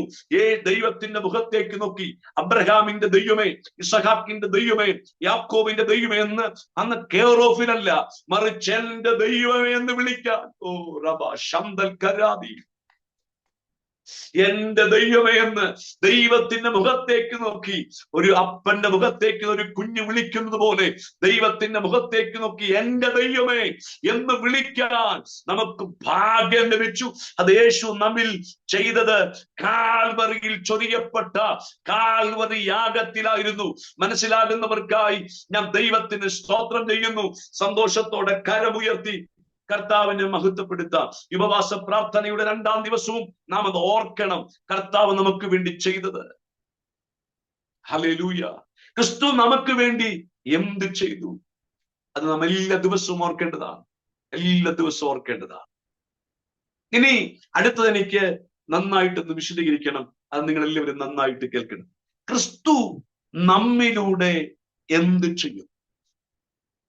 അതേ പ്രിയപ്പെട്ടവരെ, 2025 ഈ 2-ാമത്തെ മാസം ഇന്നേ തീയതിയിൽ ദൈവത്തിന്റെ പരിശുദ്ധ പറയുന്നു, ക്രിസ്തു നമ്മളുടെ ഇത് ചെയ്യാൻ ആഗ്രഹിക്കുന്നു. കേൾക്കുന്നുണ്ടോ? ക്രിസ്തു എന്നിലൂടെ ചിലത് ചെയ്യാൻ ആഗ്രഹിക്കുന്നു. ക്രിസ്തു എന്റെ മേൽ ചിലത് ചെയ്യാൻ ആഗ്രഹിക്കുന്നു, എന്നിലൂടെ ചിലത് ചെയ്യാൻ ആഗ്രഹിക്കുന്നു. ഞാൻ വിശദീകരിക്കാം, എല്ലാവരും കേട്ടോണം. 430 വർഷം മിസ്രൈമിന്റെ അടിമനുഖത്തിനകത്ത് ഇസ്രായേൽ മക്കൾ കിടക്കുക. ഇസ്രായേൽ മക്കൾ കിടക്കുമ്പോൾ ദൈവത്തിന് തന്റെ ജനത്തെ പുറത്തിറക്കണം. ദൈവത്തിന് ജനത്തെ പുറത്തിറക്കാൻ ദൈവത്തിന് പദ്ധതി തോന്നിയപ്പോൾ ദൈവം തെരഞ്ഞെടുത്ത് അനുഗ്രഹിക്കപ്പെട്ട മനുഷ്യന്റെ പേരാണ് മോശ. 430 വർഷം ഇസ്രായേലിന്റെ അടിമനുഖത്തിനകത്ത് ഇസ്രായേൽ മക്കൾ കിടക്കുമ്പോൾ ദൈവം തന്നെ പറഞ്ഞു, എന്റെ ജനത്തിന്റെ കഷ്ടത ഞാൻ കണ്ടു, അവരുടെ നിലവിളി കേട്ടു, അവരുടെ സങ്കടങ്ങൾ ഞാൻ അറിയുന്നു. ഇതാ ഞാൻ അവരെ വിടിവിപ്പാൻ വേണ്ടി ഇറങ്ങി വന്നിരിക്കുന്നു. നിങ്ങൾ കേട്ടോ, മിസ്രൈമിന്റെ അടിമനുഖത്തിനകത്ത് ഫറവോ എന്ന് പറയുന്ന ആ രാജാവിന്റെ അല്ലെങ്കിൽ ആ കാലത്തെ ചക്രവർത്തിയുടെ അടിമനുഖത്തിനകത്ത് ഇസ്രായേൽ മക്കൾ കിടന്ന് വല്ലാതെ വെപ്രാളപ്പെടുമ്പോൾ, വല്ലാതെ തകർന്നുകൊണ്ടിരിക്കുമ്പോൾ, വേല ചെയ്തിട്ട് വേദന ലഭിക്കാതെ ശരീരം മുഴുവൻ വിയർത്തൊലിച്ച് പണി ചെയ്തിട്ട് ഇഷ്ടിക കുടച്ച് വീതോമും റയം സംസം എന്ന് പറയുന്ന സംഭാര നഗരങ്ങൾ അവരെ കൊണ്ട് പണിയിപ്പിച്ചിട്ടും കൂലി കൊടുക്കാതെ സ്വന്തം ജനം, ദൈവത്തിന്റെ സ്വന്തം ജനം, ഇസ്രായേലിന്റെ ആദിജാതൻ എന്ന് വിളിച്ച, എല്ലാ തരത്തിലും ദൈവത്തിന്റെ പദ്ധതികൾ നിറവേറ്റേണ്ട ദൈവത്തിന്റെ സ്വന്തം ജനം മിസ്രൈമിന്റെ അടിമനുഖത്തിനകത്ത് കഷ്ടപ്പെടുമ്പോൾ, അവർ 430 വർഷം അടിമകളായി പാർക്കുമ്പോൾ, എല്ലാ തരത്തിലും പ്രവാസികളായി ജീവിതം മുൻപോട്ട് കൊണ്ടുപോകുമ്പോൾ, നിങ്ങൾ ശ്രദ്ധിച്ച പ്രിയപ്പെട്ടവരെ, ദൈവത്തിന് വേണമെങ്കിൽ നേരിട്ടിറങ്ങി അവരെ വിടിവിക്കാൻ പറ്റുമോ? തീർച്ചയായും പറ്റും.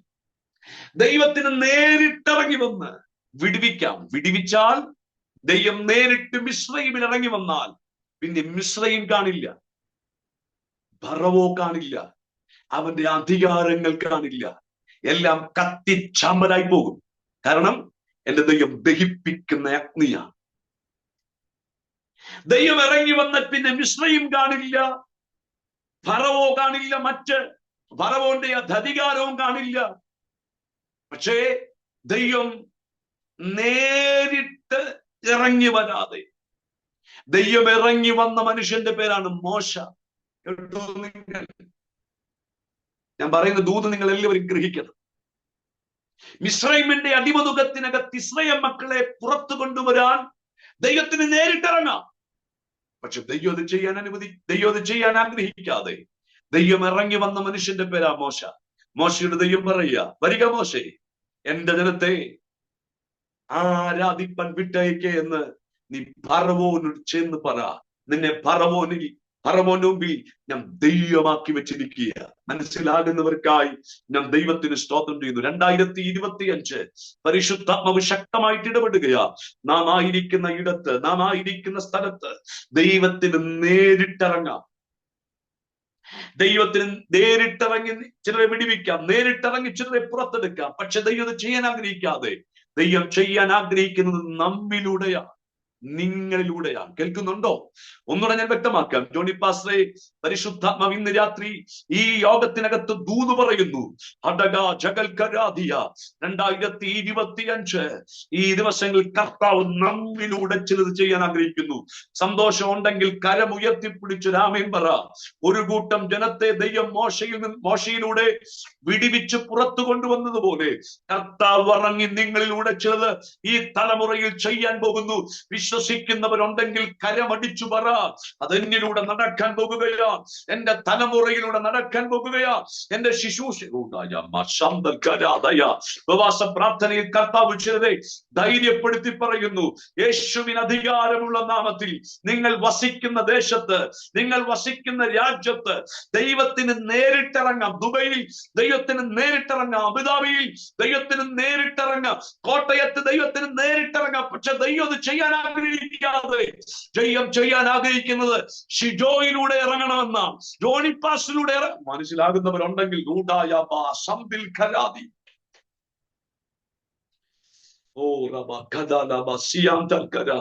എന്റെ മാന്യ സഹോദരിമാരെ, പരിശുദ്ധാത്മാവ് ഇന്ന് രാത്രി നിങ്ങളോട് പ്രവചിച്ചു പറയുന്നു. നിങ്ങളുടെ വീടിനകത്ത് നിങ്ങളിലൂടെ കർത്താവ് ചിലത് ചെയ്യാൻ പോകുകയാ, നിങ്ങളിലൂടെ കർത്താവ് ചിലത് പ്രവർത്തിക്കാൻ പോകുകയാ. വിശ്വസിക്കുന്നവരുണ്ടെങ്കിൽ ചേർന്ന് രാമേൻ പറ.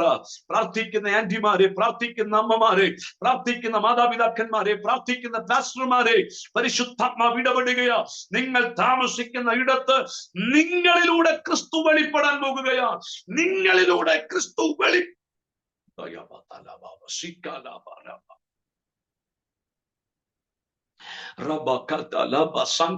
അക്കാരം അടിച്ചും ഈ ദൂതൊന്ന് സ്വീകരിക്കുക. യേശു നാം പലയിടത്തുമാണ്, പക്ഷേ കർത്താവിന്റെ ആത്മാവ് ശക്തമായി നിങ്ങളുടെ നടുവിൽ ശുശ്രൂഷിക്കുന്ന ഒരു ഫീല് എനിക്ക് നൽകിയിട്ട് പറയുന്നു. ഈ തലമുറയിൽ കർത്താവ് നിങ്ങളെ പുറത്തെടുക്കുകയാ. അവന്റെ പദ്ധതിക്ക് വേണ്ടി, അവന്റെ രാജ്യത്തിന്റെ വിശാലതയ്ക്ക് വേണ്ടി.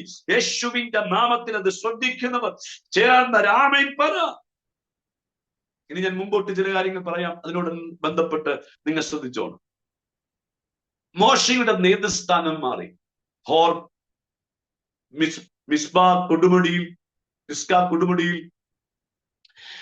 ദൈവം ഇതാ മോശയിലൂടെ ചെയ്യുന്ന കാര്യങ്ങൾ നിങ്ങൾക്കറിയാം. ആവർത്തന പുസ്തകം 34-ാം അധ്യായത്തിൽ കൊടുമുടിയിൽ വെച്ച് മോശ മരിക്കുന്നു. ദൈവം മോശയെ അടക്കും. പിന്നീട് നേതൃസ്ഥാനയിൽ വരുന്ന വ്യക്തിയുടെ പേരാണ് യോശുവ.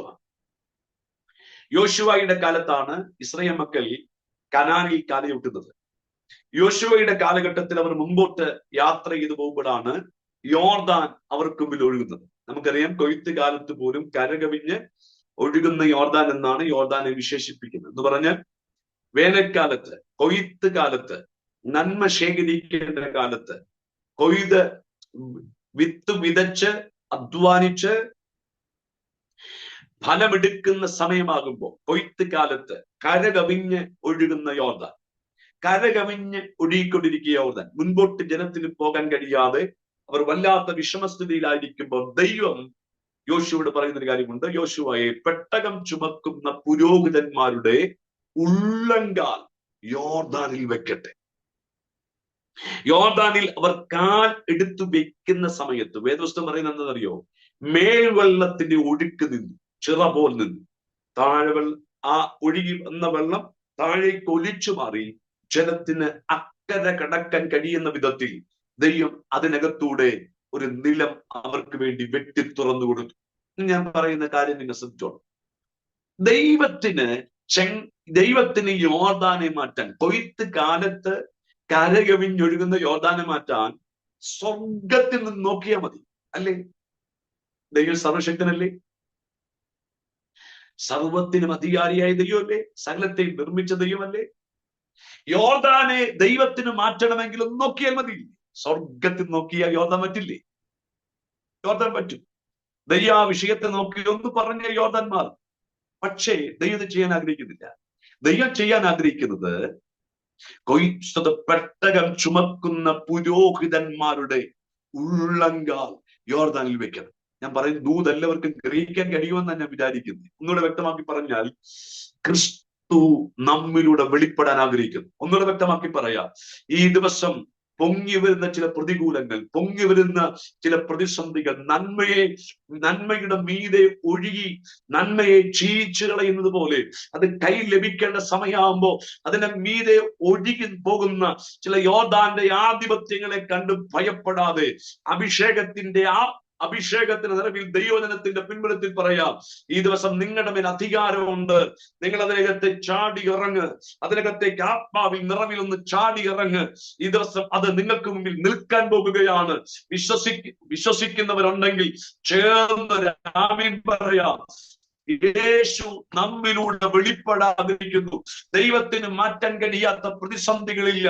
ദൈവം മാറ്റാൻ ശക്തനാകുമ്പോ തന്നെ ദൈവം ആഗ്രഹിക്കുന്നത് പുരോഹിതന്മാരുടെ കാൽ അതിനകത്ത് വെക്കണമെന്നാണെങ്കിൽ 2025 നിങ്ങളുടെ നന്മയെ ഒഴുകിക്കളയുന്ന, നിങ്ങളുടെ നന്മയുടെ മീതെ കയറി ഒഴുകുന്ന യോർദാന്റെ ആധിപത്യങ്ങളെ കണ്ടിട്ട് നിങ്ങളുടെ അകത്ത് വെളിപ്പെടുന്ന ദൈവശക്തിയാൽ അതിനകത്തേക്ക് ആത്മനിറവിൽ ഇറങ്ങി നിൽക്ക്. അതെന്നേക്കുമായി ഇന്ന് രാത്രി മാറാൻ പോകുകയാണ്. വിശ്വസിക്കുന്നവരുണ്ടെങ്കിൽ ചേർന്നരാമേ. ഞാൻ പറയും, ദൂത് മനസ്സിലാക്കാൻ കഴിയുന്നുണ്ടോ? യോർദാനെ മാറ്റാൻ ദൈവത്തിന് കഴിയും. ദൈവത്തിന് ദൃഷ്ടി പതിഞ്ഞാൽ യോർദാൻ മാറും. ദൈവം ഒന്ന് കണ്ണ് തുറന്ന് നോക്കിയാൽ യോർദാൻ പറ്റിപ്പോവും. പക്ഷേ ദൈവം ഇത് ചെയ്യാൻ ആഗ്രഹിക്കുന്നില്ല. ദൈവം ചെയ്യാൻ ആഗ്രഹിക്കുന്നത് പെട്ടകം ചുമക്കുന്ന പുരോഹിതന്മാരുടെ ഉള്ളങ്കാൽ യോർദാനിൽ വെക്കണം. ക്രിസ്തു നമ്മിലൂടെ ചിലത് ചെയ്യാൻ ആഗ്രഹിക്കുന്നു. ഒന്നുകൂടെ ഞാൻ വ്യക്തമാക്കി പറയാം. മിഥ്യാന്റെ ആധിപത്യങ്ങൾ, അമാലിയക്കിന്റെ ശക്തികൾ വിതച്ചിരിക്കുമ്പോൾ തന്നെ, ഇസ്രായേൽ വിതച്ചിരിക്കുമ്പോൾ തന്നെ അവർ ഓടി വരും. ഓടി വന്നിട്ട് എല്ലാ വിതച്ചിരിക്കുന്ന നന്മകളും അവർ നശിപ്പിക്കും. ആടും മാടും ഒന്നും ശേഷിപ്പിക്കത്തില്ല. നിങ്ങൾ വായിച്ചിട്ടുണ്ടാകാം ന്യായാധിപന്മാരുടെ പുസ്തകം 6-ാം അധ്യായം. ഒന്നും ശേഷിപ്പിക്കുകയില്ല. ഈ യോർദാൻ ചെയ്യുന്നത് കൊയ്ത്തുകാലത്ത് കരകവിഞ്ഞൊഴുകുക എന്ന് പറഞ്ഞാൽ, വിത്ത് വിതച്ചു, വളർന്നു വന്നു, കൊയ്യുന്ന സമയമായപ്പോഴാണ് യോർദാൻ കരകവിഞ്ഞൊഴുകിയെങ്കിൽ മിദ്യാന്റെ ശക്തി, അമാലേക്കിന്റെ ശക്തി എന്താണെന്നറിയോ? വിതച്ചിരിക്കുമ്പോ തന്നെ എന്ന് പറഞ്ഞാൽ കല്ലുമാറ്റി ആ നിലത്തെ നന്നായിട്ട് ഒരുക്കി വെള്ളം കയറ്റി എല്ലാ തരത്തിലും വിത്ത് വിതച്ച്, വെള്ളമിറക്കി വിത്ത് വിതച്ച്, ആ വിത്ത് വിതച്ച സമയത്ത്, കേൾക്കുന്നുണ്ടോ? ആ കർഷകൻ വിത്ത് വിതച്ച ആ സമയത്ത് അതിനെ നശിപ്പിച്ചു കളയാൻ അമാലിയക്കിനും കിഴക്ക് ദേശക്കാരും മിദ്യാനുമൊക്കെ വരികയാണ്. വന്നിട്ട് ഒന്നും ശേഷിപ്പിക്കാതെ എടുത്തുകൊണ്ടുപോകുമ്പോ ഇതാ ഇസ്രായേൽ മക്കളെല്ലാം ഇവരെ പീഡിച്ചുകൊണ്ട് പർവ്വതങ്ങളിലും ഗുഹരങ്ങളിലും ഒക്കെ പാർത്തുകൊണ്ടിരിക്കുമ്പോ അഭ്യസനായ യോവാഷിന്റെ കരിവേലകത്തിന്റെ കീഴിൽ മുന്തിരി ചക്കിനരികിൽ വെച്ച് ഗോതമ്പ് മെതിക്കുന്ന ഒരു ഗിദയോൻ. കേൾക്കുന്നുണ്ടോ നിങ്ങൾ? ഒന്നുകൂടെ വ്യക്തമാക്കി പറഞ്ഞാൽ, മിദ്യാനെ ദൈവം നോക്കിയാൽ മാറും കേട്ടോ. മിദ്യാന്റെ ശക്തികളെ ദൈവം ഒരു വാക്ക് പറഞ്ഞാൽ മാറും. പക്ഷേ ദൈവം ഇത് ചെയ്യാൻ ആഗ്രഹിക്കുന്നില്ല. ദൈവം മിദ്യാനെ തോൽപ്പിക്കാൻ തിരഞ്ഞെടുത്ത വ്യക്തിയുടെ പേരാണ്, ദൈവം വെളിപ്പെട്ട വ്യക്തിയുടെ പേരാണ് ഗിദയോനെങ്കിൽ ആത്മാവ് ഇന്ന് രാത്രി ചിലരോട് പ്രവചിച്ചു പറയുന്നു. കേൾക്കുന്നുണ്ടോ എല്ലാവരും? നിങ്ങൾക്ക് ആ ദൂതിന്റെ ആഴം മനസ്സിലാക്കാൻ കഴിയുന്നോ എനിക്കറിയില്ല. പക്ഷെ പരിശുദ്ധാത്മാവ് ശക്തമായിട്ട് ഇടപെടുകയാ. മിഥ്യാന്റെ ആധിപത്യങ്ങളെ പൊളിച്ച് ഒരൊറ്റ മനുഷ്യനെ പോലെ മിഥ്യാനെ തോൽപ്പിച്ച് ദൈവത്തിന്റെ ശക്തി വെളിപ്പെടുത്താൻ ദൈവം തെരഞ്ഞെടുത്ത മനുഷ്യന്റെ പേരാണ് ഗിദയോൻ. ഈ തലമുറയിൽ ക്രിസ്തു നമ്മിലൂടെ വെളിപ്പെടാൻ പോകുന്നു. യേശുവിന് അധികാരമുള്ള നാമത്തിൽ മിഥ്യാന്റെ പാളയത്തിനകത്ത് ശത്രു അങ്ങോട്ടും ഇങ്ങോട്ടും വെട്ടി തീരുമാറ് ദൈവം ഗിദയോനെ ഒരു വാളാക്കി മാറ്റിയതുപോലെ ക്രിസ്തുവിന്റെ ക്രിസ്തു വ്യാപരിക്കുന്ന, ക്രിസ്തുവിന്റെ ശക്തി വ്യാപരിക്കുന്ന, പരിശുദ്ധാത്മാവിന്റെ ശക്തി വ്യാപരിക്കുന്ന ഒരായുധമാക്കി 2025 കർത്താവ് നമ്മെ മാറ്റാൻ പോകുകയാണ്. വിശ്വസിക്കുന്നവരുണ്ടെങ്കിൽ ചേർന്നരാമേൻ. മിഥ്യാന്റെ ആധിപത്യങ്ങളെ വെട്ടിക്കളയാൻ ദൈവത്തിന് വാക്കുമതി കേട്ടോ. ദൈവത്തിന് ഒരൊറ്റ നോട്ടം മതി കേട്ടോ. മിഥ്യാന്റെ ശക്തിയെ തകർക്കാൻ ദൈവം ഒന്ന് നോക്കിയാൽ മതി. പക്ഷേ ദൈവം അത് ചെയ്യാൻ ആഗ്രഹിക്കുന്നില്ല. ചെയ്യാൻ ആഗ്രഹിക്കുന്നത് ഗിദയോനെ നിന്നിലൂടെയാ. മനസ്സിലാകുന്നവർക്കായി സ്തോത്രം. ഈ തലമുറയിൽ പരിശുദ്ധാത്മാവ് വളരെ ശക്തമായ ഉപവാസ പ്രാർത്ഥനയുടെ 2-ാം ദിവസം ചിലരോട് പ്രവചിച്ചു പറയുന്നു. ചില ഇരുട്ടിന്റെ ശക്തികളെ ശാസിക്കാൻ, ചില ദുഷ്ടവ്യാപാരങ്ങളെ ശാസിച്ചകറ്റാൻ, ചില പൈശാചിക മേധാവിത്വങ്ങളെ ശാസിച്ചകറ്റാൻ ക്രിസ്തു നിങ്ങൾ വെളിപ്പെടാൻ പോകുകയാ. വിശ്വസിക്കുന്നവരുണ്ടെങ്കിൽ ചേർന്ന് രാമേ. ഒന്നുകൂടെ ഞാൻ വ്യക്തമാക്കി പറയാം. ഇക്ബാലിന്റെ മകളായ ഇസബേൽ സകല അനാചാരത്തിന്റെയും സകല വിഗ്രഹാരാധനയുടെയും സകല മ്ലേച്ഛതയുടെയും സകല ആഭിചാരത്തിന്റെയും ശക്തമായ ഉറവിടം എന്നറിയപ്പെടുന്ന ഇക്ബാലിന്റെ മകളായ ഇസബേൽ ഇപ്പോൾ ഇസ്രായേൽ ഭരിച്ചുകൊണ്ടിരിക്കുക. ആഹാബിന്റെ ഭാര്യയായ ഇസ്രായേൽ ഭരിച്ചുകൊണ്ടിരിക്കുന്ന സമയത്ത് ദൈവത്തിന് നേരിട്ടിറങ്ങി വന്ന് പറയാം, ഞാൻ ആ സത്യദൈവം. അല്ലേ? ദൈവത്തിന് നേരിട്ടിറങ്ങി വരാം. മന്ത്രവാദമല്ല, ആഭിചാരമല്ല, ഈസബേൽ ആരാധിക്കുന്ന മറ്റ് വിഗ്രഹാരാധനയല്ല ശരി, ഞാനാണ് സത്യദൈവം എന്ന് ദൈവത്തിന് നേരിട്ടിറങ്ങി വന്ന് പറയാം. പക്ഷെ ദൈവം ചെയ്യാൻ ആഗ്രഹിക്കാതെ, ദൈവം ചെയ്യാൻ ആഗ്രഹിക്കുന്ന ദൈവത്തെ ദൈവം അത് ചെയ്യാൻ ആഗ്രഹിക്കുന്ന ദൈവത്തിന്റെ പദ്ധതിയെ വെളിപ്പെടുത്താൻ ആഗ്രഹിക്കുന്ന മനുഷ്യന്റെ പേരാണ് ഏലിയാവ്. ഞാൻ പറയുന്ന ദൂത് മനസ്സിലാവുന്നു നിങ്ങൾക്ക്? യേശുവിന് അധികാരമുള്ള നാമത്തിൽ ദൈവത്തിന് ഇസ്രായേലിൽ നേരിട്ടിറങ്ങി എന്ന് പറയാം, ഞാൻ തന്നെയാണ് ദൈവം, ഞാൻ തന്നെയാണ് ഞാൻ തന്നെയാണ് സ്വന്തം ദൈവം, ഞാൻ തന്നെയാണ് മഹാദൈവം. മറ്റ് ആരാധനയിലേക്കൊന്നും നിങ്ങൾ പോകണ്ട. ഞാനാണ് മഴ പെയ്യിക്കുന്നവൻ, ഞാനാണ് മഴയെ അടയ്ക്കുന്നവൻ, ഞാനാണ് വിള നൽകുന്നവൻ, ഞാനാണ് സത്യദൈവം, ബാലല്ല ദൈവം, ഞാനാണ് ദൈവം എന്ന് ദൈവത്തിന് നേരിട്ട് വന്ന് പറയാം. പക്ഷെ ദൈവം ചെയ്യാൻ ആഗ്രഹിക്കാതെ ദൈവം ചെയ്യാൻ ആഗ്രഹിക്കുന്ന മനുഷ്യന്റെ പേരാണ് ഏലിയാവ്. ഞാൻ പറയും ദൂതൻ എത്ര പേർക്ക് 2025 സത്യാരാധനയെ വെളിപ്പെടുത്താൻ നിങ്ങളുടെ കൂടാരത്തിനകത്ത് സത്യദൈവത്തെ വെളിപ്പെടുത്താൻ, സത്യാരാധനയെ വെളിപ്പെടുത്താൻ, ബാലല്ല ദൈവം സത്യദൈവം ജീവിക്കുന്ന യേശുവാന്ന് വെളിപ്പെടുത്താൻ ഈ തലമുറയിൽ ദൈവം നിങ്ങളെ കണ്ടിരിക്കുക, എന്നെ കണ്ടിരിക്കുക. വിശ്വസിക്കുന്നുണ്ടോ? ഈ ദൂത് ഞാൻ പറഞ്ഞുകൊണ്ടിരിക്കുമ്പോ ചിലരുടെ മേൽ ദൈവ സാന്നിധ്യം ശക്തമായിട്ട് ഇറങ്ങുന്നത് എനിക്ക് ആത്മാവിൽ കാണാൻ കഴിയുന്നുണ്ട്. ദൈവാത്മാവിനോട് പറയുന്നു, ഈ തലമുറയിൽ നിങ്ങൾ താമസിക്കുന്ന ജില്ലയിൽ, നിങ്ങൾ താമസിക്കുന്ന രാജ്യത്ത്, നിങ്ങൾ താമസിക്കുന്ന ആ സംസ്ഥാനത്ത് ദൈവത്തെ വെളിപ്പെടുത്താൻ ദൈവം നിങ്ങളെ കണ്ടിരിക്കുക. എത്ര പേർക്ക് വിശ്വസിക്കാൻ കഴിയുന്നുണ്ട്? ബാലല്ല ദൈവം, ബാലല്ല ദൈവം, സ്വതം ഇരുട്ടിന്റെ ആധിപത്യമല്ല ദൈവം, കള്ളപ്രവാചകന്മാരിൽ വ്യാപരിക്കുന്നതല്ല സത്യത്തിന്റെ ആത്മാവ്. സത്യത്തിന്റെ ആത്മാവ് സ്വതം വ്യാപരിക്കുന്ന ഒരുവനുണ്ട്. അത് ഏലിയാവെന്ന് തെളിയിക്കാൻ ഏലിയാവിനെ ദൈവം പുറത്തു കൊണ്ടുവന്നതുപോലെ ഈ തലമുറയിൽ പരിശുദ്ധാത്മാവ് ശക്തമായിട്ട് ഇടപെടുന്നു. 2025 സത്യദൈവത്തെ വെളിപ്പെടുത്താൻ ഈ പ്രാർത്ഥന ഒരു മുഖാന്തരമായി മാറുകയാണ്. വിശ്വസിക്കുന്നവരുണ്ടെങ്കിൽ ചേർന്ന് രാമൻ പറ. ഈ ദിവസം ദൈവത്തെ വെളിപ്പെടുത്തുന്ന ഒരാത്മമണ്ഡലത്തിലേക്ക് നമ്മെ വെളിപ്പെടുത്തേണ്ട ഒരു കാര്യമില്ല.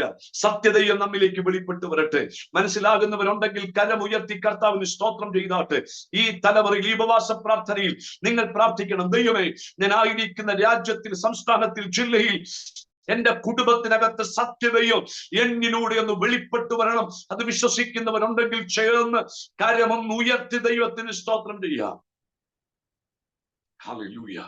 ഇനി ഒരു കാര്യം പറഞ്ഞ് ഞാൻ അടുത്ത മേഖലയിലേക്ക് പ്രവേശിക്കാം. മെലീത്തയുടെ മണ്ണിനകത്ത് നീതി ദേവിയല്ല ശക്തി, നീതി ദേവിയല്ല ദൈവം, അമലിയല്ല ദൈവത്തിന്റെ രൂപം എന്ന് കാണിക്കാം. ദൈവത്തിന് നേരിട്ടിറങ്ങി വരാൻ പറ്റുമോ? തീർച്ചയായിട്ടും ഇറങ്ങി വരാം. ദൈവം ഇറങ്ങിയെന്ന് പറയാം. നീതി ദേവി അല്ല കേട്ടോ, അനന്തി അല്ല കേട്ടോ, ഈ ജന്തു അല്ല കേട്ടോ, സത്യദൈവം, ഞാനാണ് സത്യദൈവം എന്ന് വെളിപ്പെടുത്താൻ ദൈവത്തിന് നേരിട്ട് ഇറങ്ങാൻ കഴിയും. അല്ലെ ജോണി പാസ്റ്റേ? ദൈവത്തിന് നേരിട്ട് ഇറങ്ങി വരാൻ പറ്റും. പക്ഷെ ദൈവം ചെയ്യാൻ ആഗ്രഹിക്കുന്നില്ല. ദൈവം ചെയ്യാൻ ആഗ്രഹിക്കുന്നത് പൗരൂസിലൂടെയാണ്. കേൾക്കുന്നുണ്ടോ? ദൈവത്തിന് നേരിട്ടിറങ്ങി വന്ന് സത്യദൈവത്തെ വെളിപ്പെടുത്താൻ പറ്റും. പക്ഷെ ദൈവം ചെയ്യാൻ ആഗ്രഹിക്കാതെ ദൈവത്തെ വെളിപ്പെടുത്താൻ ദൈവം തെരഞ്ഞെടുത്ത അനുഗ്രഹിക്കപ്പെട്ട ദൈവമനുഷ്യനാണ് പൗലോസ്. രക്ഷപ്പെട്ടിട്ടും നീതി ദേവി ഞങ്ങളെ ജീവിച്ചിരിക്കാൻ സമ്മതിക്കുന്നില്ല. ബർബരന്മാർ അസാധാരണ ദയ കാണിച്ച് തീ കൂട്ടി ഞങ്ങളെ സ്വീകരിച്ചു. പക്ഷെ ഒരു ചൂട് നിമിത്തം കൈക്ക് അണലി പറ്റി. പെട്ടെന്ന് അവിടുത്തെ ബർബരന്മാർ വിളിച്ചു പറഞ്ഞു, രക്ഷപ്പെട്ടിട്ടും നീതിദേവി അവനെ ജീവിച്ചിരിപ്പാൻ സമ്മതിക്കുന്നില്ല. അവനിവിടെ വീർത്തു വരും, ഇപ്പോൾ ചത്തു വീഴും, ഇപ്പോൾ അവൻ മരിക്കും എന്ന് തീരുമാനിച്ചുകൊണ്ടിരിക്കുമ്പോൾ കയ്യിൽ തൂങ്ങിയാണല്ലേ തീയിലേക്ക് കുടഞ്ഞു. ദോഷമൊന്നും പറ്റിയില്ല. പെട്ടെന്ന് ജനമെല്ലാം തിരിഞ്ഞു പറയുന്ന വാക്ക് ഇങ്ങനെയാണ്, നീ ഒരു ദേവനാണ്. മനസ്സിലാവുന്നുണ്ടോ നിങ്ങൾക്ക്? പിന്നീട് നിങ്ങൾക്കറിയാമോ, മെലിയത്തയുടെ മണ്ണിനകത്ത് ഉബ്ബുളിയോസ് എന്ന് പറയുന്ന ആ മനുഷ്യന്റെ പനിയെ വരെ ശാസിച്ച് ആ ദേശത്ത് ക്രിസ്തുവിനെ പൗലോസ് വെളിപ്പെടുത്തുക. മനസ്സിലാകുന്നവർക്കായി സ്തോത്രം. 2025 ക്രിസ്തു നമ്മിലൂടെ വെളിപ്പെടാൻ ആഗ്രഹിക്കുന്നു. നിങ്ങളായിരിക്കുന്ന ജോലി സ്ഥലത്ത്, നിങ്ങളായിരിക്കുന്ന ദൈവസഭയ്ക്കകത്ത്, നിങ്ങളായിരിക്കുന്ന ഇടത്ത് കർത്താവ് നിങ്ങളിലൂടെ വെളിപ്പെടാൻ ആഗ്രഹിക്കുന്നു. എത്ര പേർക്ക് സന്തോഷത്തോടെ ആമീൻ പറഞ്ഞ ദൂത് സ്വീകരിക്കാൻ കഴിയും? നിങ്ങളെ ദൈവം വിളിച്ചത് വെറുതെയല്ല കേട്ടോ. ചില സാമ്പത്തിക ഉന്നമനത്തിന് വേണ്ടി മാത്രമല്ല, ജോലിയിലെ പ്രൊമോഷന് വേണ്ടി മാത്രമല്ല. കേൾക്കുന്നുണ്ടോ നിങ്ങൾ? ഹല്ലേലൂയ. രോഗസൗഖ്യത്തിന് വേണ്ടി മാത്രമല്ല കർത്താവ് വിളിച്ചേ. മനസ്സിലാകുന്നവർക്കായി സ്തോത്രം. ചില ഭൗതിക നേട്ടങ്ങൾക്ക് വേണ്ടി മാത്രമല്ല ദൈവം വിളിച്ചേ. ക്രിസ്തു നമ്മിലൂടെ വെളിപ്പെടട്ടെ. 2025 കരം നെഞ്ചത്തോട്ട് ചേർത്ത് വെച്ച് പറ, കർത്താവേ നീ എന്നിൽ വെളിപ്പെടണം, നീ എന്നിൽ വെളിപ്പെടണം, നീ എന്നിൽ വെളിപ്പെടണം. എന്റെ അകത്ത് ക്രിസ്തു വെളിപ്പെടണം. ഞാൻ പോകുന്ന ഇടത്തെല്ലാം ദൈവത്തിന്റെ സൗരഭ്യ വാസന എന്നിലൂടെ വ്യാപരിക്കപ്പെടണം. തിരിച്ചറിയുന്നവരുണ്ടെങ്കിൽ കരമുയർത്തി കർത്താവിന് സ്തോത്രം ചെയ്യാം. ഹല്ലേലൂയ. ക്രിസ്തു നമ്മിലൂടെ എന്ത് ചെയ്യുന്നു? 3-4 അധ്യായം. ഇനി 2-ാം അധ്യായത്തിലേക്ക് നാം വേഗത്തിൽ വരുന്നു. വേഗത്തിൽ ചില കാര്യഗതികൾ മാത്രം പറഞ്ഞ് നമുക്ക് ഒരുമിച്ച് പ്രാർത്ഥിക്കാം. 2-ാം അധ്യായം 6-7 വാക്യങ്ങളിൽ 5 പ്രബോധനങ്ങൾ ദൈവസഭയ്ക്ക് പൗലോസ് കൊടുക്കുക. 5 പ്രബോധനങ്ങൾ. 1, ആകയാൽ നിങ്ങൾ കർത്താവായ ക്രിസ്തുയേശുവിനെ കൈക്കൊണ്ടതുപോലെ അവന്റെ കൂട്ടായ്മയിൽ നടപ്പി. അടുത്തത്, അവനിൽ വേരൂന്നിയും ആത്മീയ വർധന പ്രാപിച്ചും നിങ്ങൾക്ക് ഉപദേശിച്ച് തന്നതിനൊത്തവണ്ണം വിശ്വാസത്തിൽ ഉറച്ചും സ്തോത്രത്തിൽ കവിഞ്ഞു വിരിപ്പി. അപ്പൊ 5 പ്രബോധനങ്ങൾ ഞാനിങ്ങനെ പറയാം. 1, കൂട്ടായ്മയിൽ നടക്കണം. 2, ക്രിസ്തുവിൽ വേരൂന്നണം. 3, വിശ്വാസത്തിൽ ഉറയ്ക്കണം. 4, വിശ്വാസത്തിൽ ഉറയ്ക്കണം. 4, ആത്മീയ വർധന പ്രാപിക്കണം. 5, സ്തോത്രത്തിൽ കവിയണം. 5ഉം വിശദീകരിക്കാൻ സമയമില്ല. ഒരു ഭാഗം മാത്രം ഒന്ന് വിശദീകരിച്ച് പ്രാർത്ഥിക്കാം നമുക്ക്. 1, പൗലോസ് ദൈവസഭയോട് പറയുന്നത്, ഒന്നാമത്തെ കരുത്തുറ്റ മികവുറ്റ പ്രബോധനം, നിങ്ങൾ അവന്റെ കൂട്ടായ്മയിൽ നടക്കുക. അപ്പൊ ദൈവസഭയോട് പൗലോസ് പറയുന്നു, എല്ലാവരും നടക്കുന്ന പോലെയല്ല, മറിച്ച് ദൈവസഭ നടക്കേണ്ടത് യേശുവുമായുള്ള കൂട്ടായ്മയിലാണ്. യേശുവുമായുള്ള കൂട്ടായ്മയാണ്. അതിന്റെ 1-ാം വാക്യം ഇങ്ങനെ, 6-ാം വാക്യം ഇങ്ങനെ വായിക്കുന്നേ, ആകയാൽ നിങ്ങൾ കർത്താവായ ക്രിസ്തുയേശുവിനെ കൈക്കൊണ്ടതുപോലെ. നാം ആരാണ്? അവിടെ രേഖപ്പെടുത്തിയിരിക്കുന്നു, കർത്താവായ യേശുവിനെ കൈക്കൊണ്ടവരാണ്. യോഹന്നാന്റെ സുവിശേഷം, അവനെ കൈക്കൊണ്ട് അവന്റെ നാമത്തിൽ വിശ്വസിക്കുന്ന ഏവർക്കും ദൈവമക്കളാകുവാൻ അവൻ അധികാരം കൊടുത്തു. അപ്പൊ നാം ആരാ? യേശുവിനെ കൈക്കൊണ്ടവരാണ്. ഹൃദയം കൊണ്ട് വിശ്വസിച്ച് വായ കൊണ്ട് രക്ഷയ്ക്കായി യേശുവിനെ ഏറ്റുപറഞ്ഞ് ഹൃദയത്തിൽ കൈക്കൊണ്ടവരാണ് നാം എല്ലാവരും, അല്ലേ? അങ്ങനെ ഇല്ലാത്തവർ ഇന്ന് രാത്രി കർത്താവിനെ ഹൃദയംഗമായി കൈക്കൊള്ളണം. വായ കൊണ്ട് ഏറ്റുപറയണം, യേശു മാത്രമാണ് ദൈവമെന്ന് എന്റെ ഹൃദയത്തിനകത്ത് സമ്മതിക്കുന്നു എന്ന് പറയണം. അത് വായ കൊണ്ട് പരസ്യമായി പ്രസ്താവിക്കണം. അങ്ങനെയല്ലേ രക്ഷിക്കപ്പെടുക, മനസ്സാന്തരപ്പെടുകയൊക്കെ എന്നൊക്കെ നാം വ്യാഖ്യാനിക്കുന്നത്. അപ്പോൾ ക്രിസ്തുയേശുവിനെ നാം കൈക്കൊണ്ടു. ക്രിസ്തുയേശുവിനെ കൈക്കൊണ്ടവർ ചെയ്യേണ്ട കാര്യം അവന്റെ കൂട്ടായ്മയിൽ നടക്കണം. അവന്റെ കൂട്ടായ്മ നടക്കണം. എന്താ കൂട്ടായ്മ എന്ന പദം കൊണ്ട് അർത്ഥമാക്കുന്നത്? കൊയ്നോനിയ എന്ന് പറയുന്ന ഗ്രീക്ക് പദത്തിൽ നിന്നാണ് കൂട്ടായ്മ എന്ന പദം രൂപപ്പെടുന്നത്. അർത്ഥം പങ്കുവെക്കുക, പങ്കുചേരുക എന്നാണ്. പങ്കുവെക്കുക, പങ്കുചേരുക. ദൈവം മനുഷ്യനെ സൃഷ്ടിച്ചതിന്റെ ആത്യന്തിക ഉദ്ദേശ്യം ദൈവമായുള്ള കൂട്ടായ്മയ്ക്കാണ്. ഏദൻ തോട്ടത്തിൽ മനുഷ്യനെ സൃഷ്ടിക്കുന്നതിന്റെ ആത്യന്തിക ഉദ്ദേശ്യം ദൈവത്തെ ആരാധിക്കുക എന്നുള്ളതല്ല. ദൈവത്തെ ആരാധിക്കാൻ കോടി കോടി കെരൂബുകളും സറാഫുകളും ദൂതന്മാരും ഇടതടവില്ലാതെ നാം ഇപ്പോൾ മിണ്ടാതിരുന്നാലും സ്വർഗത്തിൽ ഇപ്പോൾ ആരാധന നടന്നുകൊണ്ടിരിക്കുക, അല്ലെ? കെരൂബുകളും സറാഫുകളും ഒക്കെ ഇടവിടാതെ സൈന്യങ്ങളുടെ യഹോവേ പരിശുദ്ധൻ പരിശുദ്ധൻ പരിശുദ്ധൻ അവർ ആർക്കുന്ന ശബ്ദത്താൽ ദേവാലയത്തിന്റെ അടിസ്ഥാനങ്ങൾ ദേവാലയത്തിന്റെ അടിസ്ഥാനങ്ങൾ ഇളകി ആലയം പുക കൊണ്ട് നിറഞ്ഞു എന്ന് പറഞ്ഞാൽ അത്രത്തോളം കരുത്തുള്ള ആരാധന സ്വർഗത്തിൽ ഇപ്പോഴും നടന്നുകൊണ്ടിരിക്കുക. പിന്നെ മനുഷ്യനെ സൃഷ്ടിച്ചതിന്റെ ആത്യന്തിക ഉദ്ദേശം എന്താ? മനുഷ്യനെ സൃഷ്ടിച്ചതിന്റെ ആത്യന്തിക ഉദ്ദേശ്യം ദൈവമായുള്ള കൂട്ടായ്മയ്ക്കാണ്. ദൈവമായുള്ള കൂട്ടായ്മയ്ക്കാണ്. ഏദൻ തോട്ടത്തിൽ വെയിലാറുന്ന സമയത്ത് ദൈവം ഏദൻ തോട്ടത്തിൽ ഇറങ്ങിവരും. തന്റെ മകനായിരിക്കുന്ന ആദാമിനോടുകൂടെ മകളായിരിക്കുന്ന ഹൗവയോട് കൂടെ ഈ തോട്ടത്തിൽ ദൈവം നടക്കും. ആ പങ്കുചേരുന്ന കൂട്ടായ്മ അനുഭവിക്കുന്ന അനുഗ്രഹിക്കപ്പെട്ട നിമിഷം, ഈ അനുഗ്രഹിക്കപ്പെട്ട നിമിഷം കണ്ടിട്ട് പിശാചിന് ഇഷ്ടപ്പെടാതെ അവൻ ഇവരെ എങ്ങനെയെങ്കിലും ഈ കൂട്ടായ്മയിൽ നിന്ന് അകറ്റണമെന്നുള്ള ചിന്താഗതിയോടുകൂടെ പുറത്തു വന്നു. പിന്നീട് സംഭവിക്കുന്ന കാര്യങ്ങൾ നിങ്ങൾക്ക് നന്നായിട്ട് അറിയാം, അത് ഞാൻ വിശദീകരിക്കുന്നില്ല. പാപം അവരുടെ അകത്തേക്ക് പ്രവേശിച്ചു. പാപം അകത്തേക്ക് പ്രവേശിച്ചപ്പോൾ കൂട്ടായ്മയിൽ നിന്ന് തന്റെ ജനം, തന്റെ മക്കൾ അകന്നു മാറി. കൂട്ടായ്മയിൽ നിന്ന് ജനം അകന്നു മാറിയപ്പോൾ ഉണ്ടായ 4 അനുഭവങ്ങൾ പറഞ്ഞ് നാം ഒരുമിച്ച് പ്രാർത്ഥിക്കാൻ പോവാ. നിങ്ങൾ ഉൽപ്പത്തി പുസ്തകം എടുക്കണം, 3-ാം അധ്യായം എടുക്കണം, 7-ാമത്തെ വാക്യം ശ്രദ്ധിക്കണം. ഞാൻ ഇങ്ങനെ പറയാം. അവിടെ ഇങ്ങനെ വായിക്കുന്നേ: ഉടനെ ഇരുവരുടെയും കണ്ണു തുറന്നു, ഞങ്ങൾ നഗ്നരെന്ന് അറിഞ്ഞു. ഇനി 2-ാം അധ്യായം 25-ാം വാക്യം: മനുഷ്യരും ഭാര്യയും ഇരുവരും നഗ്നരായിരുന്നു, അവർക്ക് തോന്നിയില്ല. അപ്പൊ കൂട്ടായ്മയിൽ നിന്ന് മനുഷ്യൻ പുറത്തു പോയപ്പോൾ എന്താണ് സംഭവിച്ചത്? ഒന്നാമത്തത് സംഭവിച്ചത് നിങ്ങൾ കുറിക്കൊള്ളണം. ഒന്നാമത് സംഭവിച്ചത് ദൈവം അവരുടെ മേൽ വെച്ച ദൈവിക തേജസ് അവരിൽ നിന്ന് നഷ്ടമായി. 2-ാം അധ്യായം 25-ാം വാക്യം വായിക്കുന്നു: മനുഷ്യനും ഭാര്യയും ഇരുവരും നഗ്നരായിരുന്നു, അവർക്ക് നാണം തോന്നിയില്ല. പക്ഷേ 3-ാം അധ്യായം 7-ാം വാക്യം വായിക്കുന്നു: ഉടനെ ഇരുവരുടെയും കണ്ണു തുറന്ന് അവർ നഗ്നരെന്നറിഞ്ഞു. ഇപ്പൊ 2-ാം അധ്യായം 25-ാം വാക്യത്തിൽ തേജസ്സിന്റെ വസ്ത്രം, പക്ഷെ പാപം ചെയ്തപ്പോൾ ആ തേജസ്സിന്റെ വസ്ത്രം നഷ്ടപ്പെട്ടു, ഇരുവരും നഗ്നരെന്ന് അവരറിഞ്ഞു. അപ്പോൾ നാം മനസ്സിലാക്കേണ്ടത് കൂട്ടായ്മയിൽ നിന്ന് നാം അകന്നു മാറുമ്പോൾ സംഭവിക്കുന്നത്, അറിഞ്ഞോ അറിയാതെയോ നമ്മിൽ ദൈവം ഇട്ടിരിക്കുന്ന തേജസ്സിന്റെ വസ്ത്രം നഷ്ടപ്പെട്ടു പോവുക. അപ്പൊ ഈ തലമുറയിൽ, ഈ കാലഘട്ടത്തിൽ നാം ദൈവിക കൂട്ടായ്മയിൽ നിന്ന് അകന്നു മാറുന്നവരായിട്ടല്ല, ദൈവിക കൂട്ടായ്മയിലേക്ക് അടുക്കുന്നവരായി പരിശുദ്ധമം നമ്മെ മാറ്റുക. മനസ്സിലാകുന്നവർക്കായി സ്തോത്രം. കൂട്ടായ്മയിൽ നിന്ന് അകന്നു മാറിയപ്പോൾ ഒന്ന് സംഭവിച്ചത്, അവർക്ക് അവരുടെ തേജസ് നഷ്ടപ്പെട്ടെങ്കിൽ, രണ്ടാമത് സംഭവിച്ചത് എന്താ? 7-ാം വാക്യം തന്നെ: തങ്ങൾ നഗ്നരെന്നറിഞ്ഞു, അത്തിയില കൂട്ടിത്തുന്നി തങ്ങൾക്ക് അരയാടയുണ്ടാക്കി. എന്ന് പറയുന്നത് എന്താർത്ഥം? അത്തിയില കൂട്ടിത്തുന്നി അവർക്കൊരു അരയാടയുണ്ടാക്കി. കാരണം തേജസ് പോയി.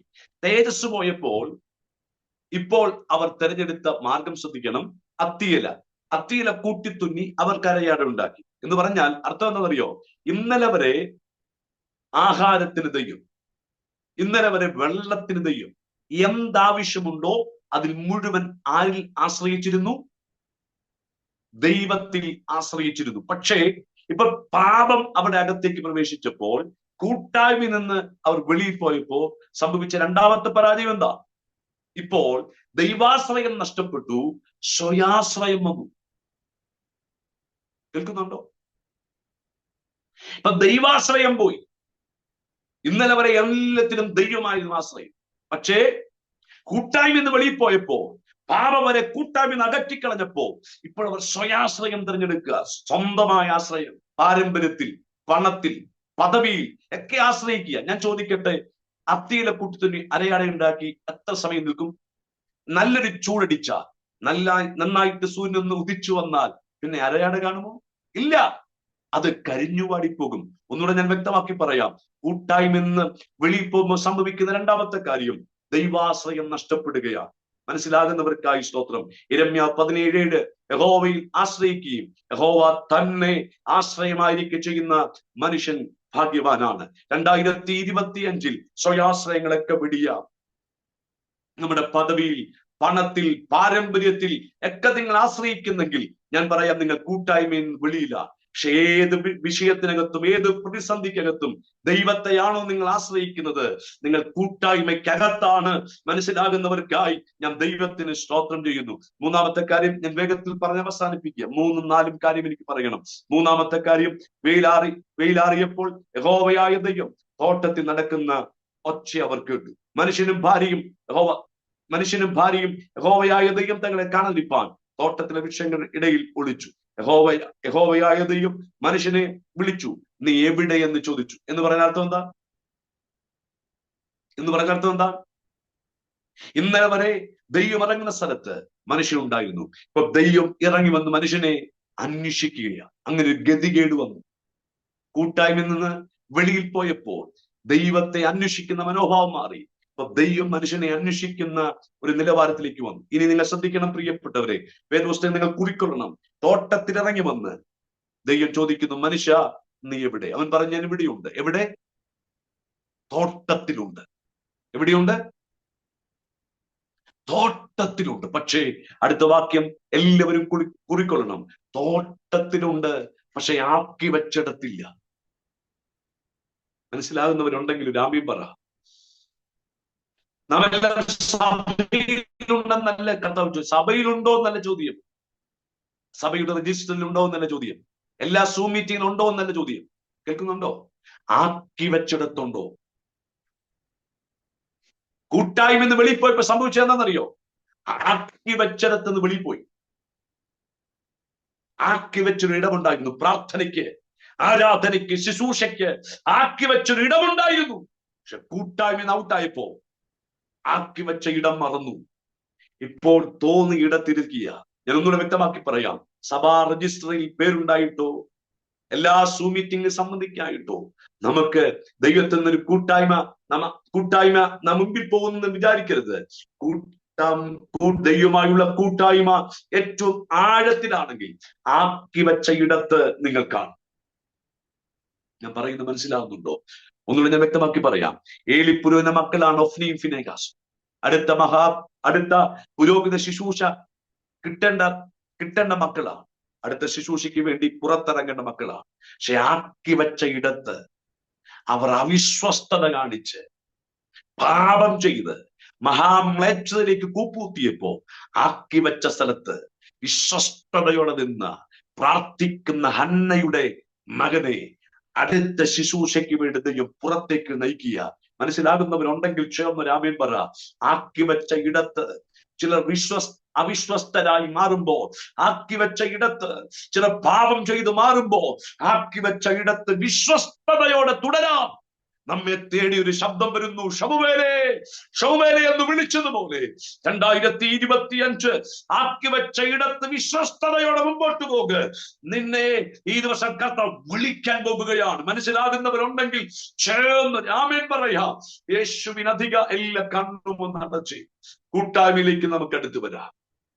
എവിടെയെങ്കിലും കൂട്ടായ്മകൾ നഷ്ടപ്പെട്ടെങ്കിൽ ഞാൻ പറയുന്നത് സ്തോത്രം, ദൈവമായുള്ള കൂട്ടായ്മയാണ്. എവിടെയെങ്കിലും കൂട്ടായ്മ നഷ്ടപ്പെട്ടെങ്കിൽ, പ്രാർത്ഥനയിൽ, ആരാധനയിൽ, ദൈവദിന വായനയിൽ, ധ്യാനത്തിൽ കൂട്ടായ്മ എവിടെയെങ്കിലും നഷ്ടപ്പെട്ടു പോയെങ്കിൽ ഈ 2025 ഉപവാസ പ്രാർത്ഥനയിൽ ആ കൂട്ടായ്മയിലേക്ക് നമുക്ക് മടങ്ങി വരാം. എല്ലാ കണ്ണും അടച്ച് പ്രാർത്ഥിക്കും. ആരും മൗനമായിട്ടിരിക്കരുത്. പ്ലീസ് വായ തുറക്കുക. നിങ്ങൾ ഈ ശബ്ദം കേൾക്കുമ്പോൾ തന്നെ നിങ്ങൾ ഒരുപക്ഷെ യാത്രയിലായിരിക്കാം, ഒരുപക്ഷെ നിങ്ങൾ പല ജോലികൾ ചെയ്തുകൊണ്ടായിരിക്കും ഈ വചനം കേൾക്കുന്നത്. പക്ഷെ പരിശുദ്ധാത്മാവിന്റെ പകൽ പറയാം, നിങ്ങളെ ദൈവത്തിന് ഉപയോഗിക്കാൻ പദ്ധതിയുണ്ട്.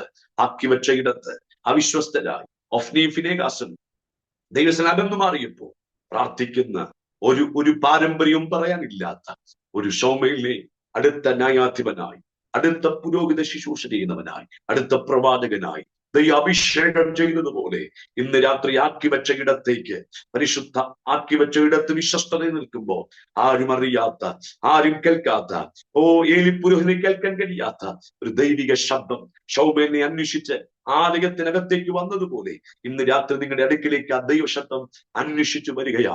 എല്ലാ കണ്ണുമടച്ച് പ്രാർത്ഥിക്കുക. എവിടെയെങ്കിലും പ്രാർത്ഥനകൾ കൂട്ടായ്മ നഷ്ടപ്പെട്ടെങ്കിൽ മടങ്ങി വാ. ഈ ഉപവാസ പ്രാർത്ഥന യേശുവേ എന്നെ ഒരു മടക്കി വരുത്തുന്ന പ്രാർത്ഥനയാകണം, എന്നെ ഒന്ന് യഥാസ്ഥാനപ്പെടുത്തുന്ന പ്രാർത്ഥനയാകണം. യഥാസ്ഥാനം എന്ന വാക്കിന്റെ അർത്ഥം നിങ്ങൾക്ക് അറിയാമല്ലോ. എവിടുന്നാണോ മാറിപ്പോയത് അവിടേക്ക് മടക്കി കൊണ്ടുവരിക. ദൈവമേ എന്നെ യഥാസ്ഥാനപ്പെടുത്തണമേ, ഞാൻ കൂട്ടായ്മയിലേക്ക് മടങ്ങി വരുന്നു. എല്ലാ കണ്ണുമടച്ച് പ്രാർത്ഥിച്ചാട്ടെ. ഒന്നുകൂടെ ഞാൻ പറയുന്നു, ഈ തലമുറയിൽ ദൈവത്തെ വെളിപ്പെടുത്താൻ ദൈവം നിങ്ങളെ തെരഞ്ഞെടുത്തിരിക്കുക. ദൈവശക്തിയെ വെളിപ്പെടുത്താൻ, ദൈവിക നീതിയെ വെളിപ്പെടുത്താൻ, അഭിഷേകത്തെ വെളിപ്പെടുത്താൻ, ദൈവിക ശക്തിയെ വെളിപ്പെടുത്താൻ പരിശുദ്ധാത്മാവ് നിങ്ങളെ കണ്ടിരിക്കുക. എല്ലാ കണ്ണുമടച്ച് പ്രാർത്ഥിക്കാം. ഞങ്ങളുടെ സ്വർഗ്ഗസ്ഥ പിതാവേ, ഈ വചനം കൊണ്ട് ജനത്തെ തൊടണമേ. വചനത്തിന്റെ ശക്തി ജനത്തിന്മേൽ ആഴമായി പതിക്കണമേ. ഈ വചനം കേട്ടവരുടെ മേൽ അവിടുത്തെ ആത്മാവ് പരിവർത്തിക്കണമേ. ഏതൊക്കെ വിഷയങ്ങളുടെ നടുവിൽ അവർ വചനം കേട്ടുകൊണ്ടിരുന്നു, ആ വിഷയങ്ങളുടെ നടുവിലെല്ലാം ഈ വചനം ഒരു തീർപ്പ് കൽപ്പിക്കണമേ. തടസ്സങ്ങളെ പൊട്ടിക്കണമേ. പ്ലാസ്റ്റർക്കായിട്ട്, ദൈവസഭയ്ക്കായിട്ട്, ഈ മിനിസ്ട്രിക്കായിട്ട് പ്രാർത്ഥിക്കുന്നു. അനുഗ്രഹിച്ചാട്ടെ. ഈ മിനിസ്ട്രിയിലൂടെ അനേകം വിടുതൽ പ്രാപിപ്പാൻ പരിശുദ്ധാത്മാവ് സഹായിക്കും, അത്ഭുതം ചെയ്യും. പ്രാർത്ഥനയ്ക്ക് നന്ദി, യേശു ക്രിസ്തുവിന്റെ നാമത്തിൽ തന്നെ ആമേൻ. ഈ വചനങ്ങളാൽ കർത്താവ് നമ്മെ അനുഗ്രഹിക്കട്ടെ. ഒരു പ്രാവശ്യം കൂടെ ട്യൂഷനിലേക്ക് ക്ഷണിച്ച പ്രിയ കർത്തദാസിന് നന്ദി പറയുന്നു. കർത്താവ് സഹായിക്കും. ആമേൻ. നമ്മളെ കേൾപ്പിച്ചതുപോലെ ആ കർത്താവിന് വേണ്ടി ഈ കാലഘട്ടത്തിൽ ദൈവത്തിന് ഇറങ്ങി വന്ന് പ്രവർത്തിക്കാൻ കഴിയാഞ്ഞിട്ടില്ല. പക്ഷേ ഇന്ന് ദൈവം ആഗ്രഹിക്കുന്നത്, ദൈവത്തിൻ്റെ പദ്ധതി, അതിന് പല കാരണങ്ങളുണ്ട്. അതിവിടെ ഇരിക്കുന്ന, കേട്ടുകൊണ്ടിരിക്കുന്ന ഓരോ വ്യക്തി ജീവിതങ്ങൾ കൂടിയാണ്. യോർദാനെ പിളരുവാൻ ദൈവത്തിന് കഴിയാഞ്ഞിട്ടില്ല. പക്ഷേ പുരോഹിതൻ്റെ കാൽവെള്ള യോർദാനിൽ കുത്തേണ്ടതായിട്ടുണ്ടായിരുന്നു. ഒരു മോശയുടെ കരം ചെങ്കടലിന് നേരെ ഉയരേണ്ടതായിട്ടുണ്ടായിരുന്നു. ഒരു ഗിദെയോനെ ദൈവം അശക്തനെന്ന് എണ്ണിയ ഗിദെയോനെ എന്തെല്ലാം ശത്രു കൊണ്ടുപോയി അതെല്ലാം മടക്കി കൊണ്ടുവരുവാൻ കരങ്ങൾ ഉപയോഗിക്കാൻ ദൈവം ആഗ്രഹിച്ചു. ഇന്ന് നമ്മളിലൂടെയാണ് നമ്മുടെ ആയിരിക്കുന്ന ദേശത്ത് നമ്മളാക്കിയിട്ടുണ്ടെങ്കിൽ, എവിടെയെങ്കിലും നമ്മൾ ആക്കി തീർത്തിട്ടുണ്ടെങ്കിൽ, ദൈവത്തിൻ്റെതായ പദ്ധതികൾ ദൈവം കണ്ടിട്ടുണ്ട്. അത് ഈ ദിവസങ്ങൾ നിവൃത്തീകരിക്കപ്പെടണമെങ്കിൽ എന്ത് ചെയ്യണമെന്ന് പ്രിയ ദേവദാസനോടെ കർത്താവ് കേൾപ്പിക്കാനിടയായി. പ്രിയ ദേവദാസനായി പ്രാർത്ഥിക്കാൻ നമുക്ക് കേൾപ്പിക്കപ്പെട്ട ദൈവിക ആലോചനയ്ക്കായിട്ട് നമുക്ക് നന്ദി പറയാം. കർത്താവിൽ ഈ ദിവസങ്ങൾ മതാസ്ഥാനപ്പെടുവാൻ ദൈവം നമ്മളെ എവിടെയാക്കിയിരിക്കുന്നോ അവിടെ മാത്രം മതി. കർത്താവ് എനിക്ക് അപ്പുറത്തൊന്നും വേണ്ട എന്ന് പ്രാർത്ഥിക്കാൻ തയ്യാറാകുന്ന തലമുറ ഈ ദിവസങ്ങളിലും നമ്മുടെ മഹത്വമല്ല, ആ ദൈവത്തിൻ്റെ മഹത്വം ഇതിലൂടെ വെളിപ്പെടുവാൻ, ക്രിസ്തുവിൽ മറിഞ്ഞിരിക്കുവാൻ എന്ന് ഈ ദിവസങ്ങളിൽ ആയിരിക്കുന്നുവെങ്കിൽ ദൈവത്തിൻ്റെ പ്രവൃത്തി നമ്മുടെ ജീവിതത്തിന് മേൽ വെളിപ്പെടും. ആകയാൽ കർത്താവ് യേശു ക്രിസ്തുവിനെ കൈക്കൊണ്ടതുപോലെ തന്നെ ആ കൂട്ടായ്മയിൽ നടക്കുന്ന ദൈവമായിട്ടുള്ള കൂട്ടായ്മയിൽ, സഭയുമായുള്ള കൂട്ടായ്മയിൽ, കുടുംബത്തിനകത്ത് എല്ലാം നമ്മൾ ഈ ദിവസങ്ങൾ ആ വചനത്തിൽ വേരൂന്നുവാൻ, ആത്മീയ വർധന ഈ വർഷം കാണുന്ന പോലെ അടുത്ത വർഷത്തിൽ ഇതിലേറെ ആത്മീയ വർധന പ്രാപിച്ചവരായി തീരുവാൻ, നമ്മുടെ വിശ്വാസം ഉറയ്ക്കുവാൻ, സ്തോത്രത്തിൽ കവിഞ്ഞിരിപ്പാൻ അത് കർത്താവ് നമ്മളെല്ലാവരും ഇടയാകട്ടെ. നമ്മളെ കേൾപ്പിച്ച നല്ല ആലോചനയ്ക്കായിട്ട് നമുക്ക് ദൈവത്തെ സ്തോത്രം ചെയ്യാം. സമയത്തിൻ്റെ തന്ന സമയപരിധികൾക്കുള്ളിൽ പ്രിയ കർത്തദാസനുടെ കർത്താവ് ആഴമേറിയ ദൈവിക ദൂത് പരിശുദ്ധാത്മാ നമ്മളോട് സംസാരിച്ചുവല്ലോ. നമുക്കെല്ലാവർക്കും അത് ജീവിതത്തിൽ വിടുതലായി തീരുവാൻ, ഈ കൂട്ടായ്മയിൽ ആരെങ്കിലും ഒരു പിന്മാറ്റം അല്ലെങ്കിൽ ഒരു അശക്തമായിരിക്കുന്ന അല്ലെങ്കിൽ ഒരു പക്ഷേ വിശ്വാസത്തിൽ കുറഞ്ഞു പോയവരുണ്ടെങ്കിൽ കർത്താവ് അവരെ മടക്കി വരുത്തുവാൻ ആഗ്രഹിക്കുന്നത്, അവരെ ശക്തീകരിക്കാനാണ് ദൈവം ആഗ്രഹിക്കുന്നത്. ആദ്യം വരെ ഞാൻ വിശ്വസിക്കുന്ന പരിശുദ്ധാത്മാവ് അങ്ങനെയാണ് നമ്മളെ കേട്ടുകൊണ്ടിരുന്നത്, സംസാരിച്ചു കൊണ്ടിരുന്നത്. അങ്ങനെയാണെങ്കിൽ അത് നമ്മളോടുള്ള ദൈവിക ദൂതാണെന്ന്, നമ്മളോടുള്ള ദൈവിക പദ്ധതിയാണ്, നമുക്ക് വേണ്ടിയുള്ള ദൈവിക പദ്ധതിയാണ് തിരിച്ചറിഞ്ഞുകൊണ്ട് നമുക്ക് ഒരു മടങ്ങി വരവനായി കാത്തിരിക്കാം. നമുക്ക് തയ്യാറാകാം. നമുക്ക് പത്താമത് പറയാം, കർത്താവി എന്നെ ശക്തീകരിക്കും. ഇത് ശക്തി പോരാ കർത്താവി, ഈ കൃപ പോരാ കർത്താവി, സ്തോത്രം, ഈ ശക്തിയോടെ ആമേൻ കർത്താവ്, ഈ ശക്തിയോടെ നീ പോകുവാൻ ഒരു ഗിദെയോനോട് ദൈവം പറഞ്ഞതുപോലെ ആ ദൈവശക്തിയോടെ ആർജിച്ച് മുന്നേറുവാൻ, മുന്നിലുള്ള പ്രതികൂലങ്ങളെ മറികടക്കുവാനുള്ള ദൈവശക്തി ആർജിക്കുവാൻ, വിശ്വാസത്തിൽ ഉറയ്ക്കുവാൻ, കർത്താവ് എപ്പോഴും സ്തോത്രം ചെയ്യുവാൻ, ആ കൂട്ടായ്മയിലായിരിക്കാൻ കർത്താവ് നമ്മളെ ഇടയാക്കുവാനായിട്ട് നമുക്ക് പ്രാർത്ഥിക്കാം. ദൈവകരങ്ങളിലേക്ക് ഏൽപ്പിക്കാം. എല്ലാവരും നമുക്ക് കർത്താവിൻ്റെ കരങ്ങളിൽ ഏൽപ്പിക്കാം. നാളെ ആയിരിക്കും, നാളത്തെ കൂട്ടായ്മ ഓർത്ത് പ്രാർത്ഥിക്കാം.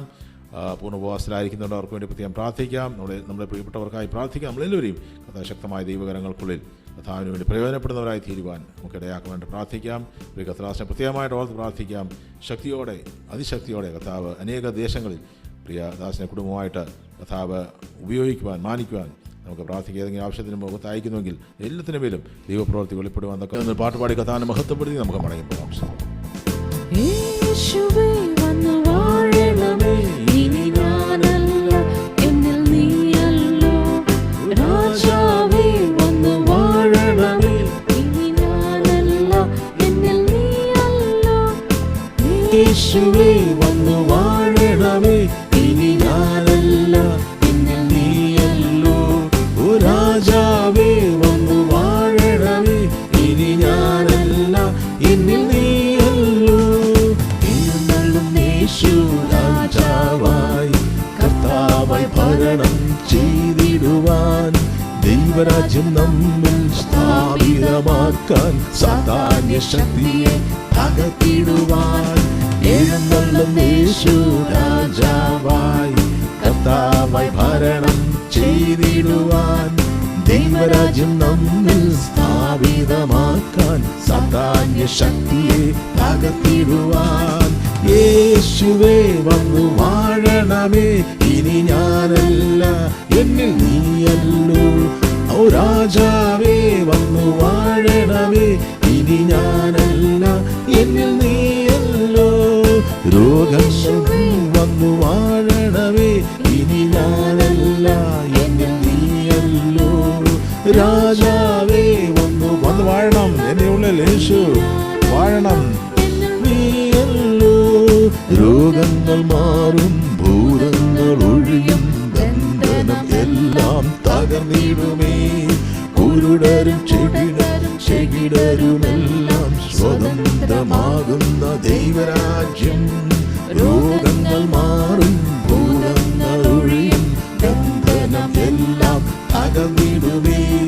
കുരുടരും മുടന്തരും ചെകിടരുമെല്ലാം സ്വതന്ത്രമാകും. ദൈവരാജ്യം എന്നിൽ വന്ന് വാഴണം. യേശുവേ വന്നു വാഴണമേ, ഇനി ഞാനല്ല എന്നിൽ നീയല്ലോ. ഓ രാജാവേ വന്നു വാഴണമേ, ഇനി ഞാനല്ല എന്നിൽ നീയല്ലോ. യേശുവേ വന്നു വാഴണമേ, ഇനി ഞാനല്ല എന്നിൽ നീയല്ലോ. രാജാവേ വന്നു വാഴണമേ, ഇനി ഞാനല്ല എന്നിൽ നീയല്ലോ. ഭയമെല്ലാം മാറും, നിരാശ നീങ്ങും, വിലാപം നൃത്തമായി തീർന്നിടുമേ. തുറന്നിടും വാതിൽ, അടഞ്ഞവയെല്ലാം പൊരുതും മശിഹ രാജൻ നമുക്കായി. ഭയമെല്ലാം മാറും, നിരാശ നീങ്ങും, വിലാപം നൃത്തമായി തീർന്നിടും. തുറന്നിടും വാതിൽ, അടഞ്ഞവയെല്ലാം പൊരുതും മശിഹ രാജൻ നമുക്കായി. യേശുവേ വന്നു വാഴണമേ, ഇനി ഞാനല്ല എന്നിൽ നീയല്ലോ. രാജാവേ വന്നു വാഴണമേ, ഇനി ഞാനല്ല എന്നിൽ നീയല്ലോ. യേശുവേ വന്നു വാഴണമേ, ഇനി ഞാനല്ല എന്നിൽ നീയല്ലോ. ഓ രാജാവേ വന്നു വാഴണമേ, ഇനി ഞാനല്ല എന്നിൽ നീയല്ലോ. പാപങ്ങൾ ഒഴിയും, ഭാരങ്ങൾ മാറും, പുതിയൊരു ലോകം തുറന്നിടുമേ. കണ്ടിടും ഞാനാ നവ്യമഭൂമി, നിശ്ചയം ഞാനതിൽ വാണിടുമേ. പാപങ്ങൾ ഒഴിയും, ഭാരങ്ങൾ മാറും, പുതിയൊരു ലോകം തുറന്നിടുമേ. കണ്ടിടും ഞാനാ നവ്യമഭൂമി, നിശ്ചയം ഞാനതിൽ വാണിടുമേ. യേശുവേ വാഴണമേ, ഞാനല്ല നീയല്ലോ. ഓ രാജാവേ വന്നു വാഴണമേ, ഇനി ഞാനല്ല എന്നിൽ നീയല്ലോ. യേശുവേ പ്രാർത്ഥിക്കാം. കഥാവേ അങ്ങയുടെ സ്വഭാവത്തിലേക്ക്, ആ ദൈവശക്തിയിലേക്ക്, ദൈവം ആഗ്രഹിക്കുന്നതിലേക്ക് വിധമായി തീരുവാൻ എന്റെ ഉള്ളിൽ യേശു വാഴണം.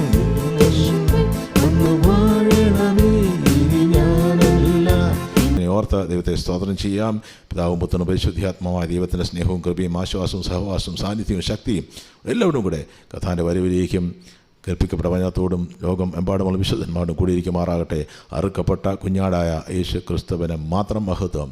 Hallelujah, hallelujah, hallelujah. ആമേൻ. കർത്താവേ വരണമേ. ആമേൻ. കർത്താവ് എല്ലാവരെയും അനുഗ്രഹിക്കട്ടെ, സമാധാനത്തെ നിറയ്ക്കട്ടെ. ആമേൻ.